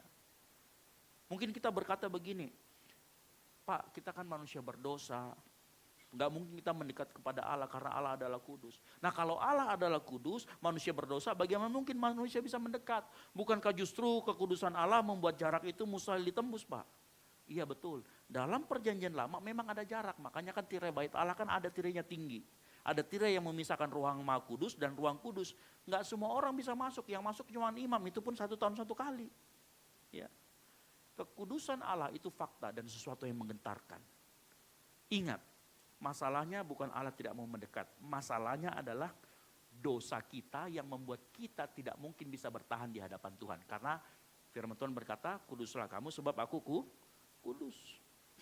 Kekudusan bukan sekedar bersih dari keterpisahan dari dosa, bukan. Kekudusan itu betul-betul masalah relasi. Makanya saya mau beritahu, ini masalah. Tapi ingat, ini solusinya yang terbaik. Ibrani 10 ayat 19 berkata begini.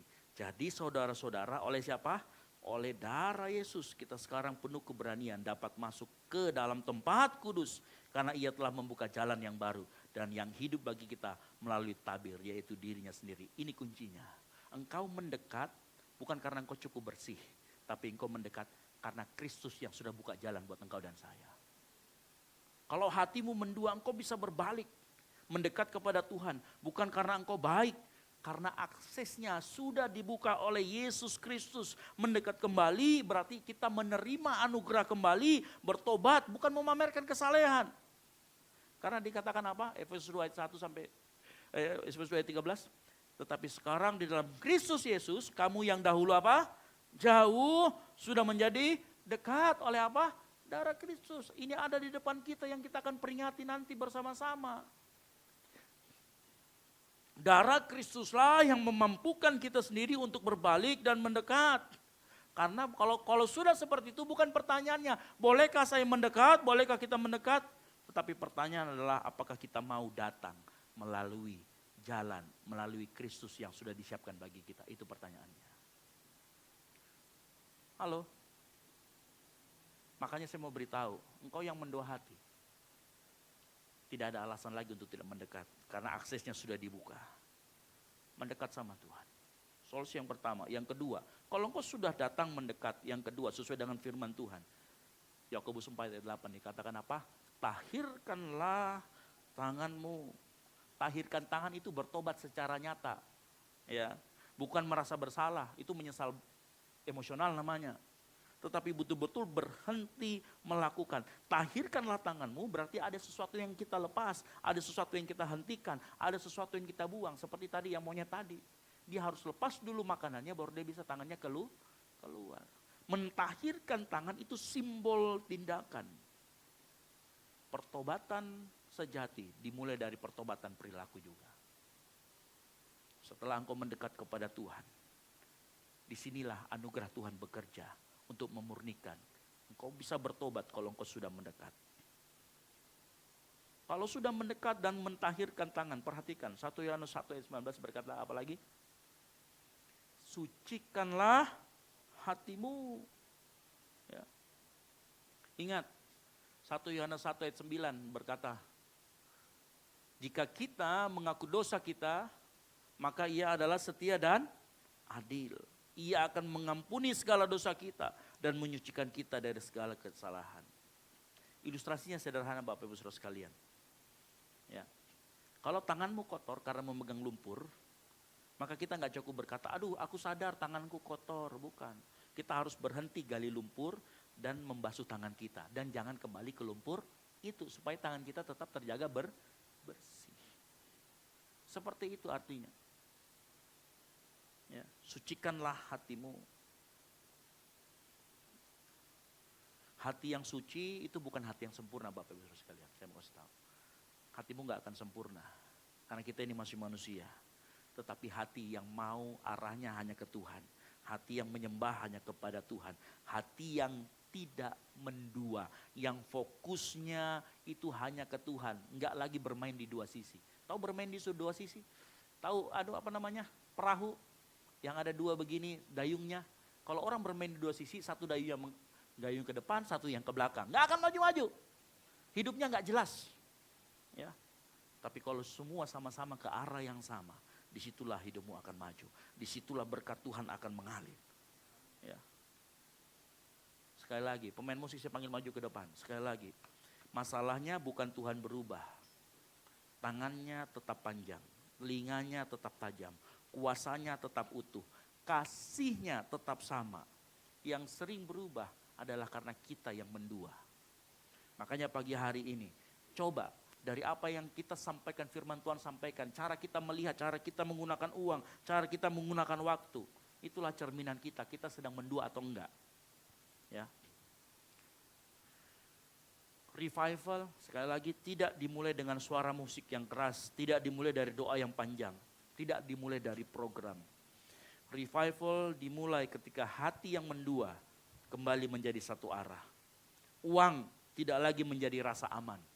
Waktu tidak lagi kita habiskan untuk kenyamanan pribadi. Semuanya dipakai untuk kemuliaan nama Tuhan. Dan itu hanya bisa terjadi mendekat kepada Allah. Dan Ia akan mendekat kepadamu. Itu janji Tuhan. Hari ini pertanyaannya bukan kamu mau datang atau enggak. Apakah engkau mau berhenti menjauh? Apa engkau betul-betul mau mendekat? Apa engkau mau masuk melewat jalur yang Tuhan sudah siapkan? Saya dengar baik. Kalau hati kita tidak lagi mendua, maka damai akan kembali. Kalau hati kita tidak lagi mendua, maka arah hidupmu akan menjadi arah hidup yang jelas. Engkau enggak perlu ragu lagi dengan masa depanmu, dengan berkatmu. Karena siapa? Karena engkau tahu yang pegang kendali. Itu melebihi daripada apa yang dikantongmu. Dan ketika hati sudah kembali, disitulah revival akan terjadi. revival akan dimulai. Saya rindu di tempat ini semua, dari firman Tuhan apa yang kita bicarakan pagi hari ini, apa yang kita sampaikan. Mulai lihat hati kita, mulai lihat bagaimana cara kita gunakan waktu kita, mulai lihat cara kita gunakan keuangan kita seperti apa.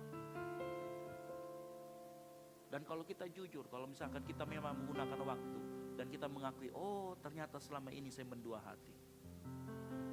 Firman Tuhan berkata, berbaliklah. Tahirkan hatimu, sucikan hatimu, tahirkan tanganmu. Berbalik kepada Tuhan. Melalui jalur yang Tuhan sudah siapkan. Melalui darahnya Yesus Kristus. Yang pagi hari ini kita akan peringati dengan perjamuan kudus. Saya berdoa di tempat ini setelah kita dengarkan firman Tuhan. Ada sebuah transformasi yang Tuhan kerjakan dalam hidupmu. Mari kita bangkit berdiri.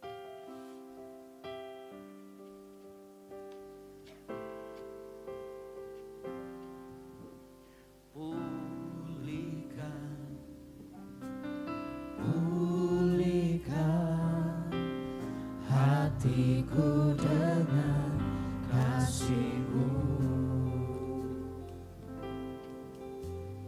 bentuklah hatiku jadi seperti-Mu. Katakan kekudusan-Mu. Kekudusan-Mu memenuhiku. Katakan Tuhan ini. Tuhan ini rinduku. Sama-sama katakan. Ubah hatiku seperti hati-Mu. Katakan kudus. Kudus berkenan bagi-Mu.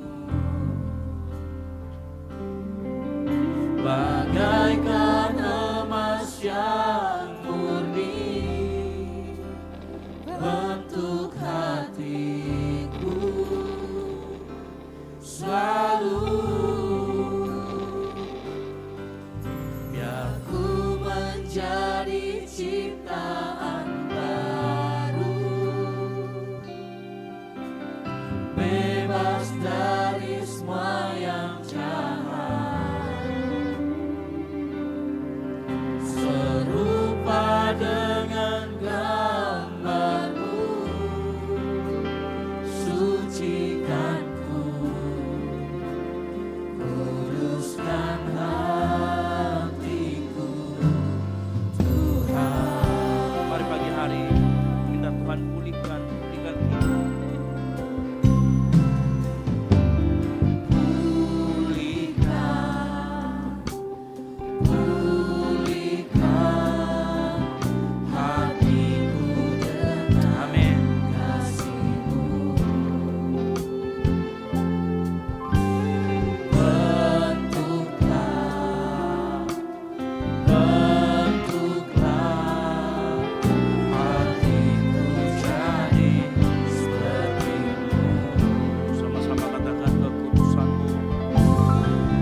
kuduskan hatiku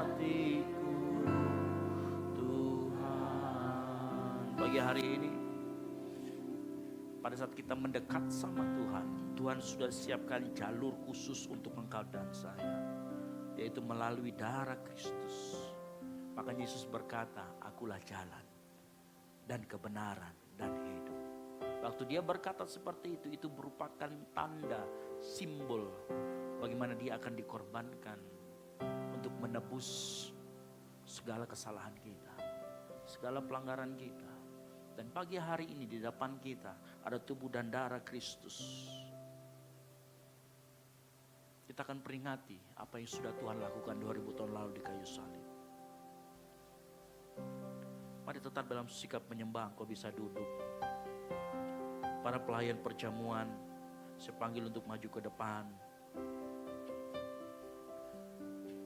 Kita nyanyikan pujian ini, sama-sama katakan pulihkan, tetap dalam sikap menyembah.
Mendapatkan perjamuan kudus, saya jemput untuk bangkit berdiri.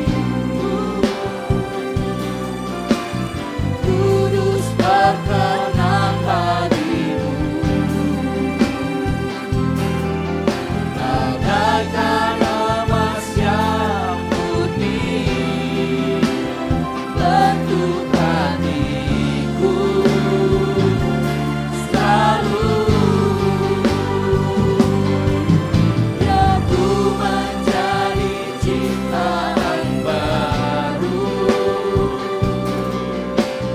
Bebas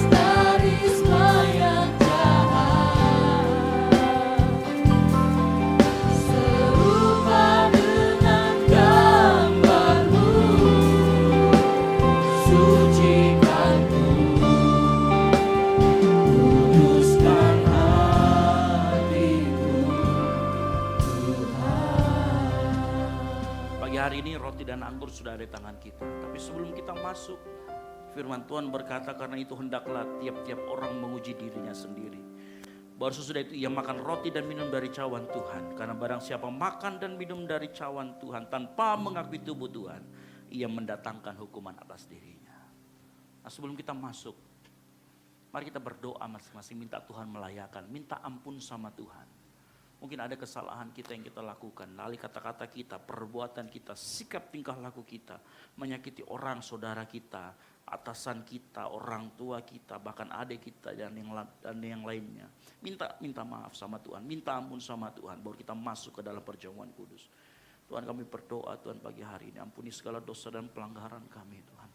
Layakkan kami menerima tubuh dan darah Kristus sebagai tanda persekutuan kami dengan Tuhan. Mari angkat tinggi roti di atas kepalamu, tanda kau menghormati Tuhan.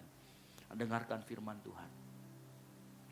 Sebab apa yang telah aku teruskan kepadamu telah aku terima dari Tuhan, yaitu bahwa Tuhan Yesus pada malam waktu ia diserahkan, ia mengambil roti dan sesudah itu ia mengucap syukur atasnya.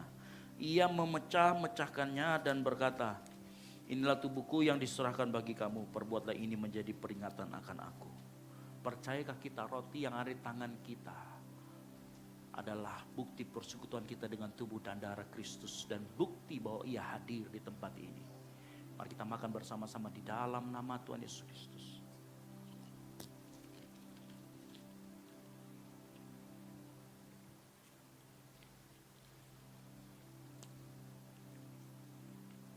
Siapkan anggur.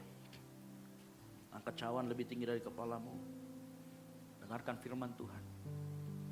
Demikian juga ia mengambil cawan sesudah makan lalu berkata, cawan ini adalah perjanjian baru yang dimateraikan oleh darahku. Perbuatan ini setiap kali kamu meminumnya menjadi peringatan akan aku. Percayakah kita bahwa anggur yang ada di tangan kita adalah darah Kristus yang dicurahkan untuk pengampunan dosa-dosa kita? Mari kita minum bersama-sama di dalam nama Tuhan Yesus Kristus.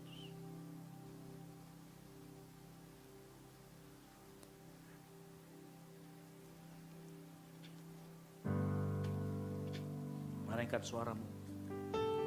Katakan terima kasih Tuhan. Mari angkat suaramu mengucap syukur kepada Tuhan. Ngomong sama Tuhan, Tuhan terima kasih. Kami mau datang mendekat kembali kepadamu. Terima kasih Tuhan. Terima kasih. Terima kasih Tuhan. Karyamu, keajaibanmu, pengorbananmu merupakan yang terbesar. Angkat suaramu.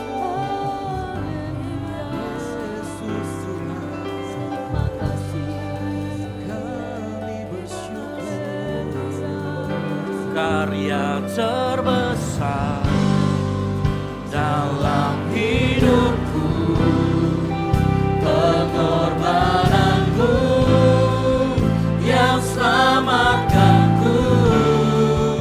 Engkaulah harta yang tak ternilai yang ku miliki dan ku hargai. Yesus, Engkau ku kagumi.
tempat ini Tuhan. Kami mengucap syukur buat firman Tuhan yang sudah disampaikan, yang memberkati kami semua pagi hari ini. Kami yakin dan percaya kami bisa selalu melihat hati kami saat ini. Apakah hati kami tidak mendua dan hati kami tertuju kepadamu.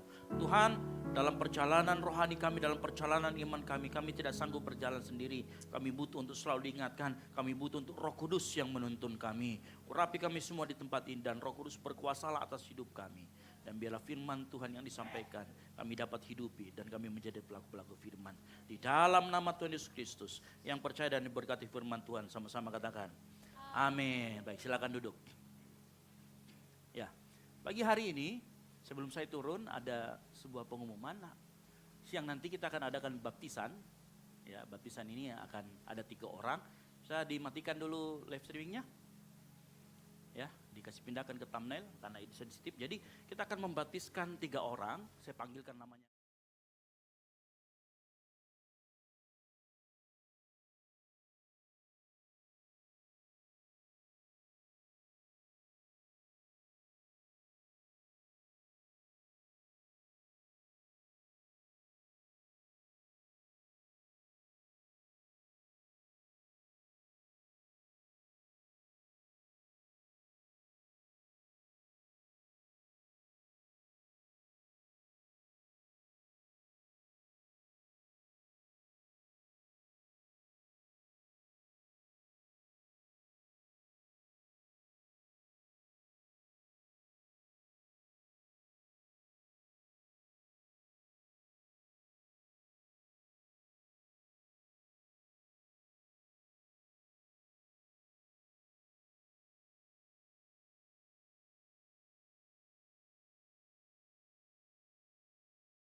Pastori, dan untuk amplop yang kedua kas gereja.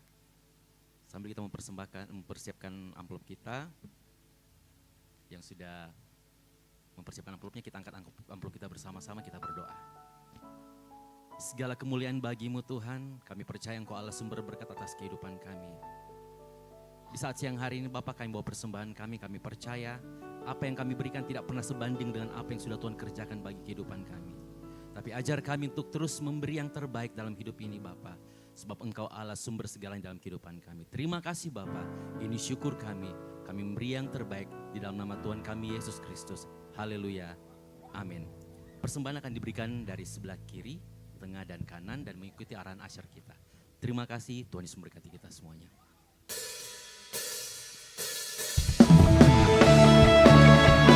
Biar segala bangsa memuji-Mu Tuhan.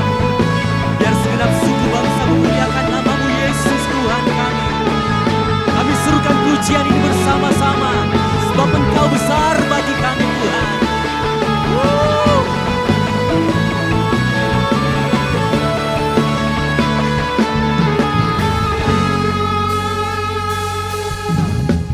Tiba saatnya kami berkumpul bersama dari setiap suku dan bangsa,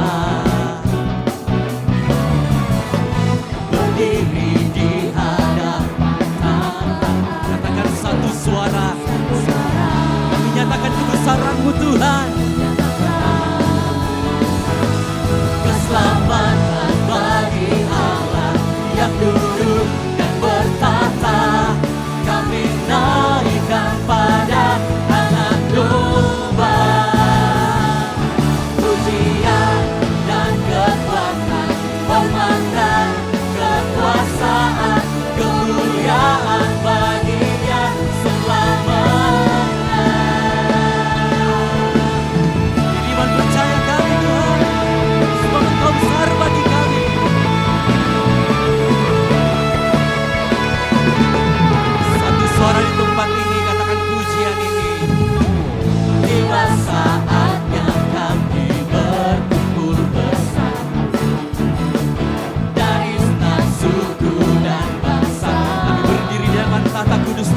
duduk dan bertata, kami naikkan pada anak domba. Biar pujian kami menyatakan hatimu Tuhan. Pujian dan kekuatan, hormat dan kekuasaan, kemuliaan baginya selamanya.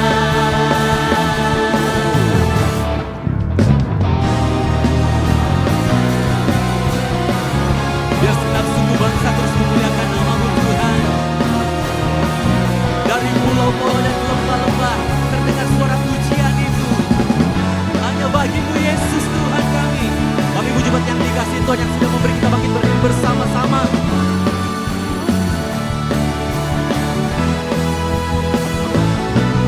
Sambil bertepuk tangan kita nyatakan dengan iman kita bahwa Yesus Tuhan kita yang terbesar.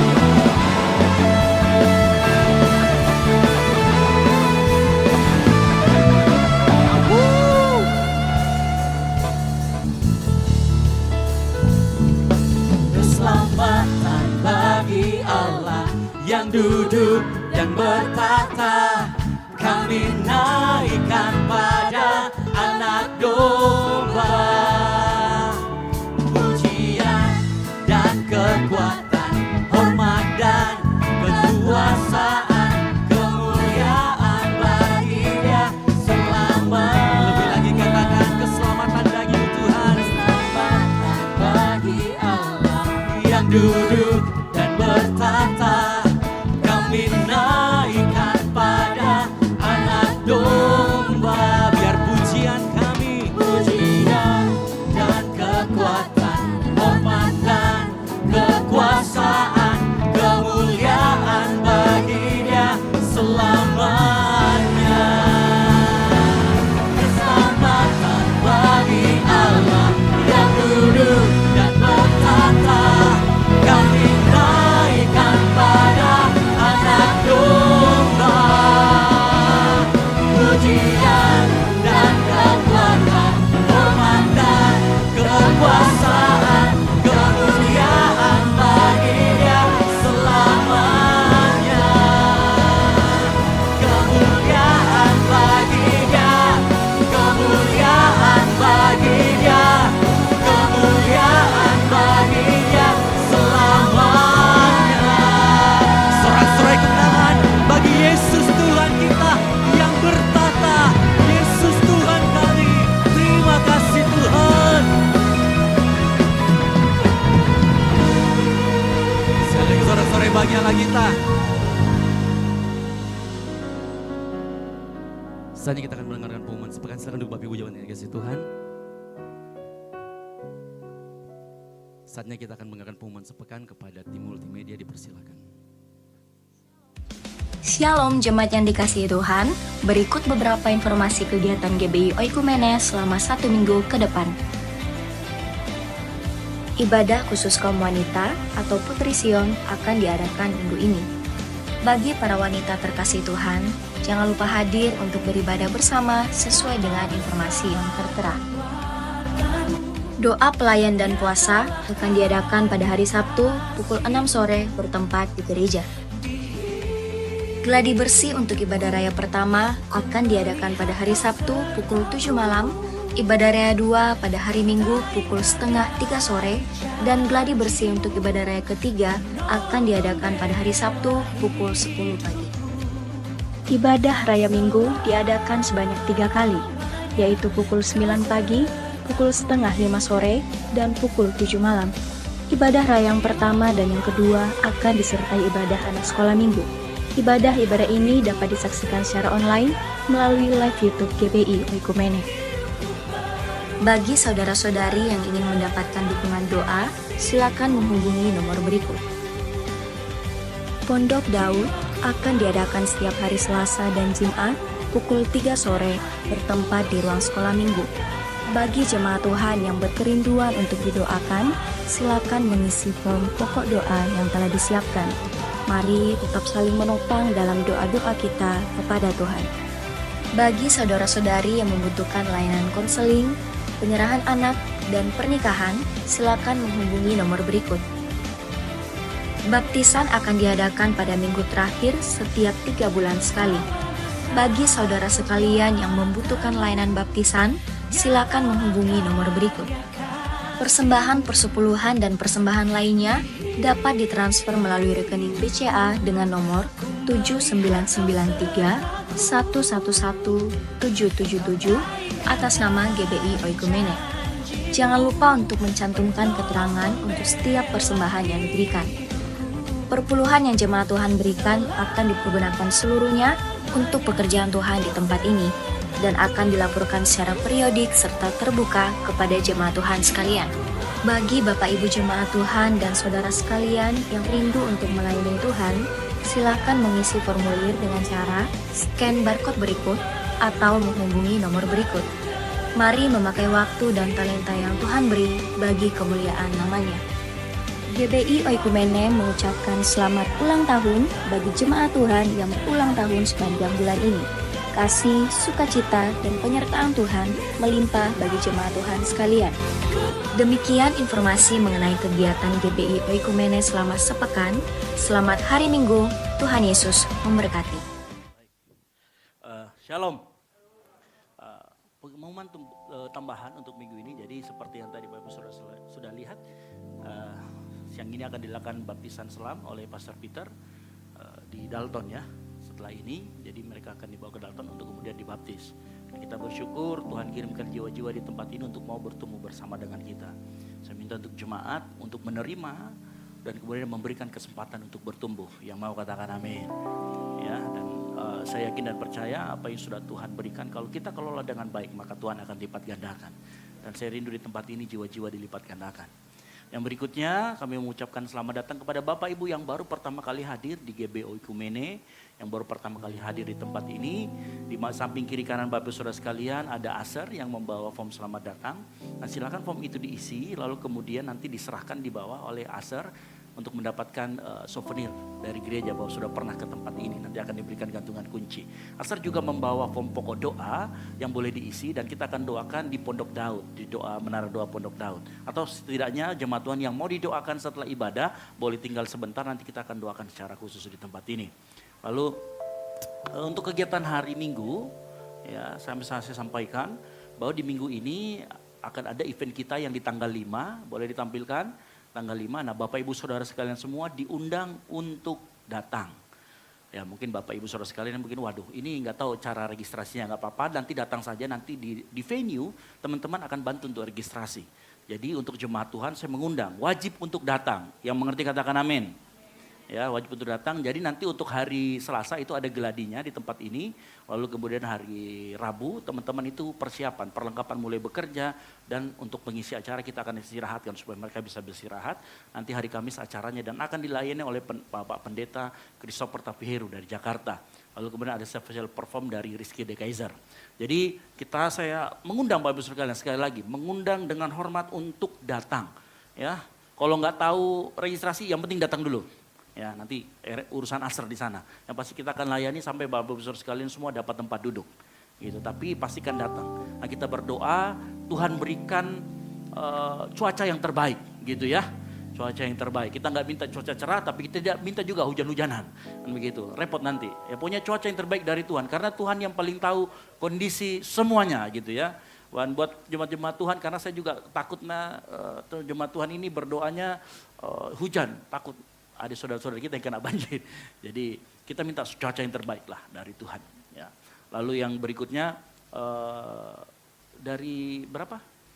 Dari ketua panitia. Ini ketua panitia yang di belakang saya mau menyampaikan juga bahwa sampai saat ini kita masih mencari dana karena kurangnya berapa? 2 miliar. 2 miliar. Kaget juga saya. Gitu ya. Gitu ya. Nah, kekurangannya masih sekitar 10 sampai 12 juta. Kalau tidak salah terakhir saya dapat update, ya kita sama-sama bantu, ini beban kita bersama, bukan cuma beban ketua panitia ya. Itu ya, sudah lihat ketua panitia ini sudah agak stres sedikit di belakang. Jadi mohon dibantu gitu. Ya, jadi ini acara kita bersama, beban kita bersama, mari kita sama-sama yang terbeban untuk pekerjaan Tuhan. Gitu. Lalu kemudian nanti hari Sabtu kita ada doa puasa, doa pelayan. Ya, Saraba kita liburkan dulu karena setelah event biasanya teman-teman itu capek. Ya, kita kasih istirahat untuk kemudian nanti hari Sabtu kita doa puasa dan ibadah geladi. Nah, hari Sabtu juga itu sebenarnya ada kegiatan di tempat ini. Ada kegiatan dari PGPI hari Sabtu, jadi geladi akan diadakan jam 1 sampai jam 3. Lalu jam 3 itu akan ada geladi, akan ada acara dari PGPI. Nah, acara ini khusus untuk para pelayan musik. Jadi akan ada acara namanya Groove Lab. Groove Lab ini jadi akan ada orang-orang yang top 3 main musik yang jago di Makassar. Kita akan adakan mini coaching di tempat ini, drum sama bass.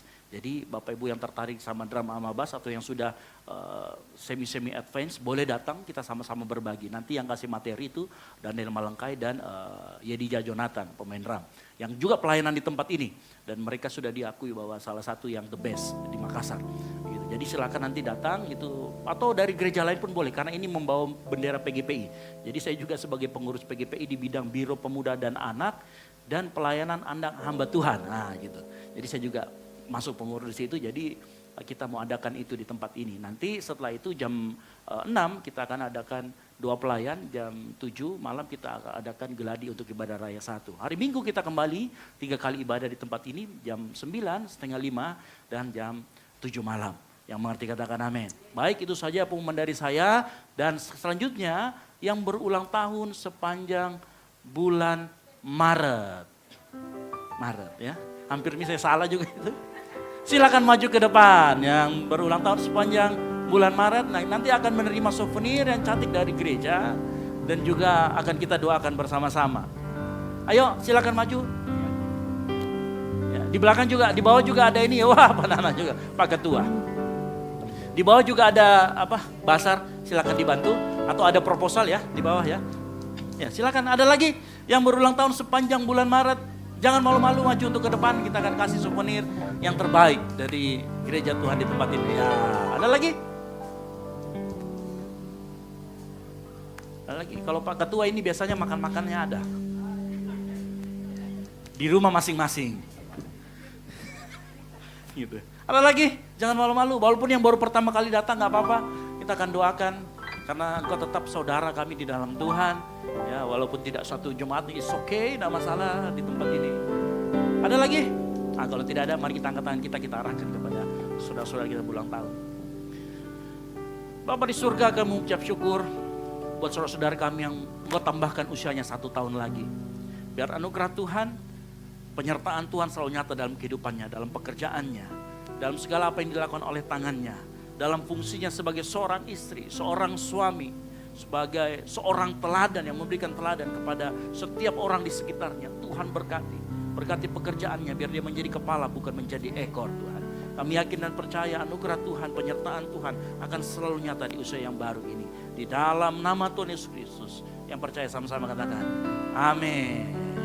Umur panjang di tangan Tuhan.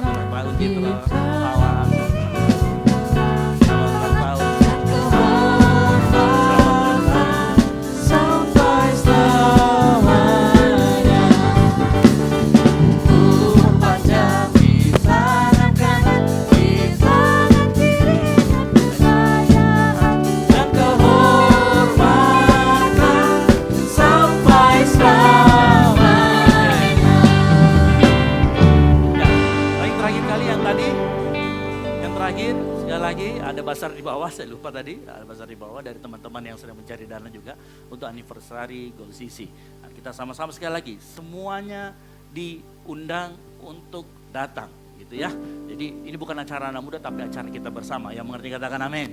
Baik, itu saja dari saya, sekali lagi kasih tepuk tangan dulu kemudian bagi nama Tuhan. Saatnya kita akan mengakhiri ibadah kita di siang hari ini dengan kasih Kristus. Kita bangkit berdiri bersama-sama. Kita nyatakan terima kasih buat Tuhan Yesus yang begitu baik bagi kehidupan kita semuanya. Amin. Boleh tepuk tangan bagi Allah kita. Terima kasih buat cintamu yang tanpa batas. Kau berikan hidupmu, jadikan ku bahagia. Makasih buat cintamu yang tanpa batas. Kau berikan hidupmu,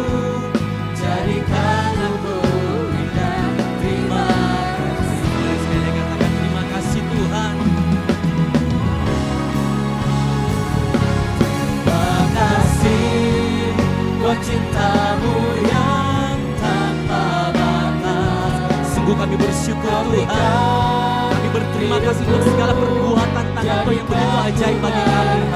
Terima kasih Tuhan. Buat cintamu yang tanpa batas, kau berikan hidupku, jadikan aku indah. Terima. Boleh lebih tinggi lagi, sorak-sorai kemenangan bagi Allah kita. Terima kasih Tuhan. Terima kasih buat cintamu yang tanpa batas, kau berikan hidupmu, jadikan ku bahagia.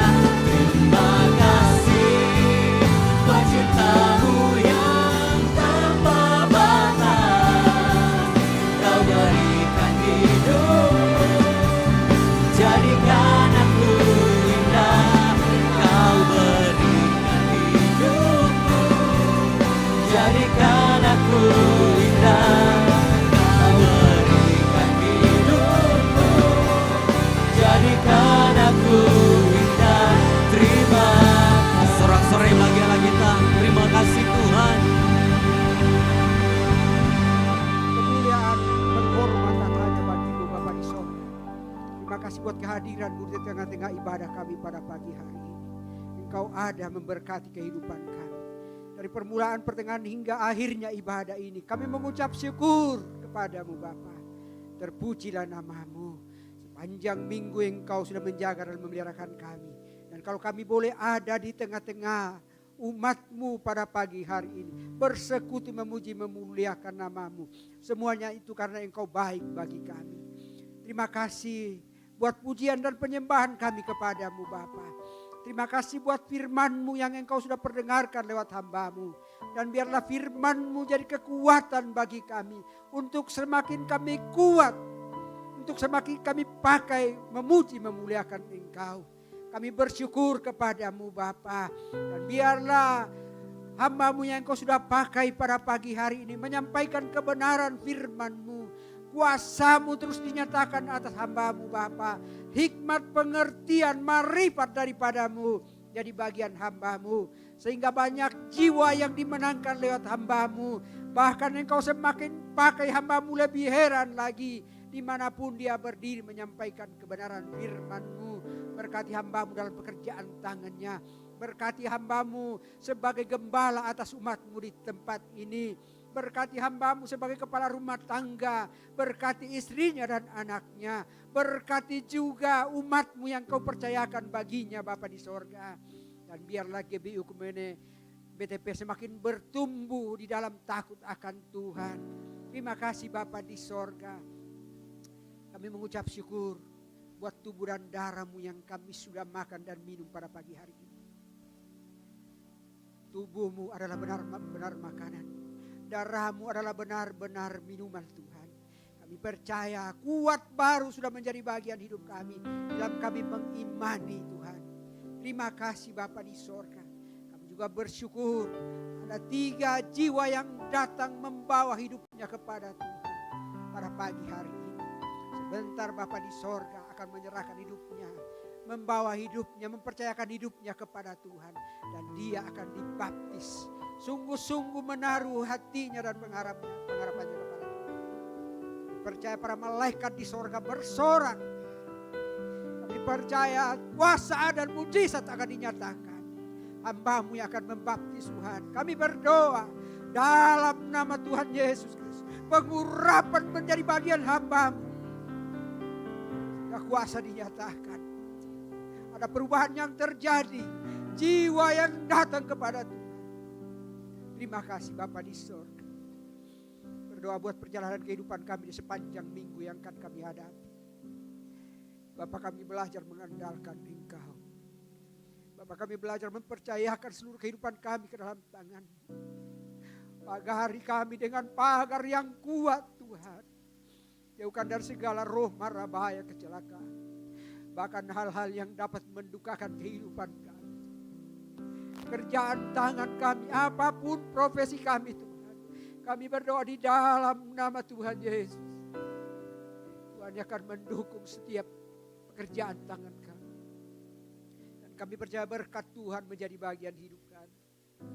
Terima kasih Bapa di sorga. Demikian pun kami yang datang pada pagi hari dengan berbagai persoalan pergumulan hidup. Kami tidak sanggup tanpa Tuhan. Dan oleh sebab itu kami bersepakat bersatu hati berdoa kepada Tuhan. Bapa, apapun pergumulan kami, permasalahan kami, kami belajar menaruh semuanya ke dalam tangan Tuhan yang kuat. Tuhanlah yang sanggup menolong dan menjaga memelihara kami. Yang sakit disembuhkan di dalam nama Tuhan Yesus. Yang membutuhkan pertolongan apapun Tuhan, kami bersepakat di dalam nama Tuhan Yesus. Biarlah kiranya bagian kami adalah berkat yang heran dahsyat daripadamu Bapa. Terima kasih Bapa di sorga. Berdoa juga buat orang tua kami, Bu Gembala. Di masa-masa tuanya Tuhan kami terus berdoa. Biarlah kiranya kuat baru, sehat baru terus menjadi bagiannya. Semangat di hari-hari tuanya menjadi bagian. Sehingga sukacita damai sejahtera-Mu melimpah-limpah atasnya. Berkatilah anak-anaknya, berkatilah cucu-cucunya Tuhan. Terima kasih Bapa. Kami berdoa buat ibadah kami sebentar Bapa di surga. Ibadah yang kedua dan yang ketiga semuanya kami taruh ke dalam tangan-Mu yang kuat. Kiranya anak-anak-Mu yang Kau sudah persiapkan untuk melayani pekerjaan tangan-Mu sebentar. Bahkan hamba-Mu yang Kau sudah persiapkan melayani firman-Mu Tuhan.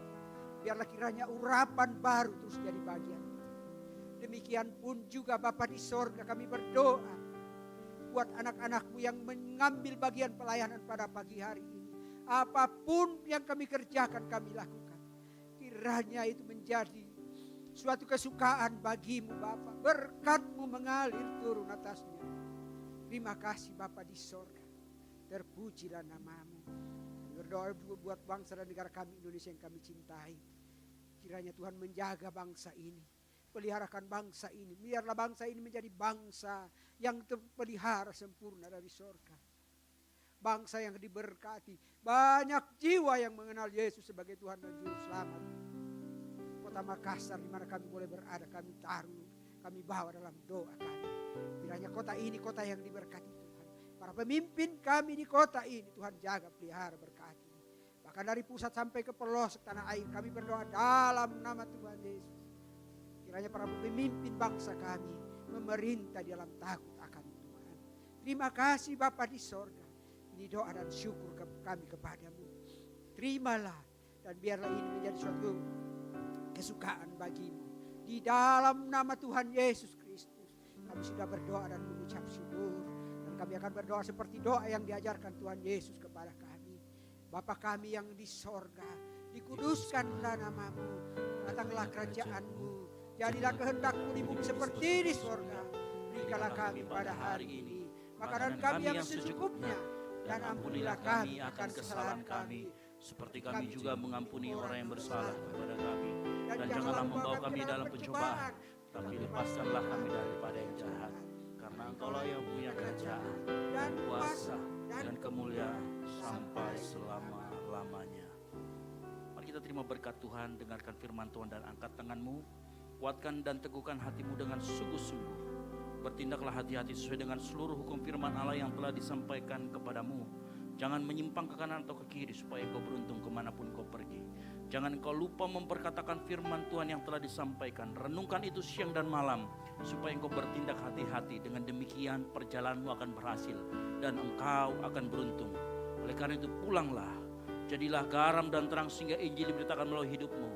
Dan biarlah anugerah dari Allah Bapa, keselamatan di dalam Kristus Yesus, dan penyertaan yang manis oleh Roh Kudus menyertai kita semua mulai dari saat ini sampai dengan Maranatha. Tuhan Yesus datang kembali menjemput kita semua di awan-awan permai. Karena bagi Dialah segala kemuliaan sampai selama-lamanya. Yang diberkati Tuhan, sama-sama katakan amin. Selamat hari Minggu, terus memberkati, dan silakan mengambil satu teduh sejenak.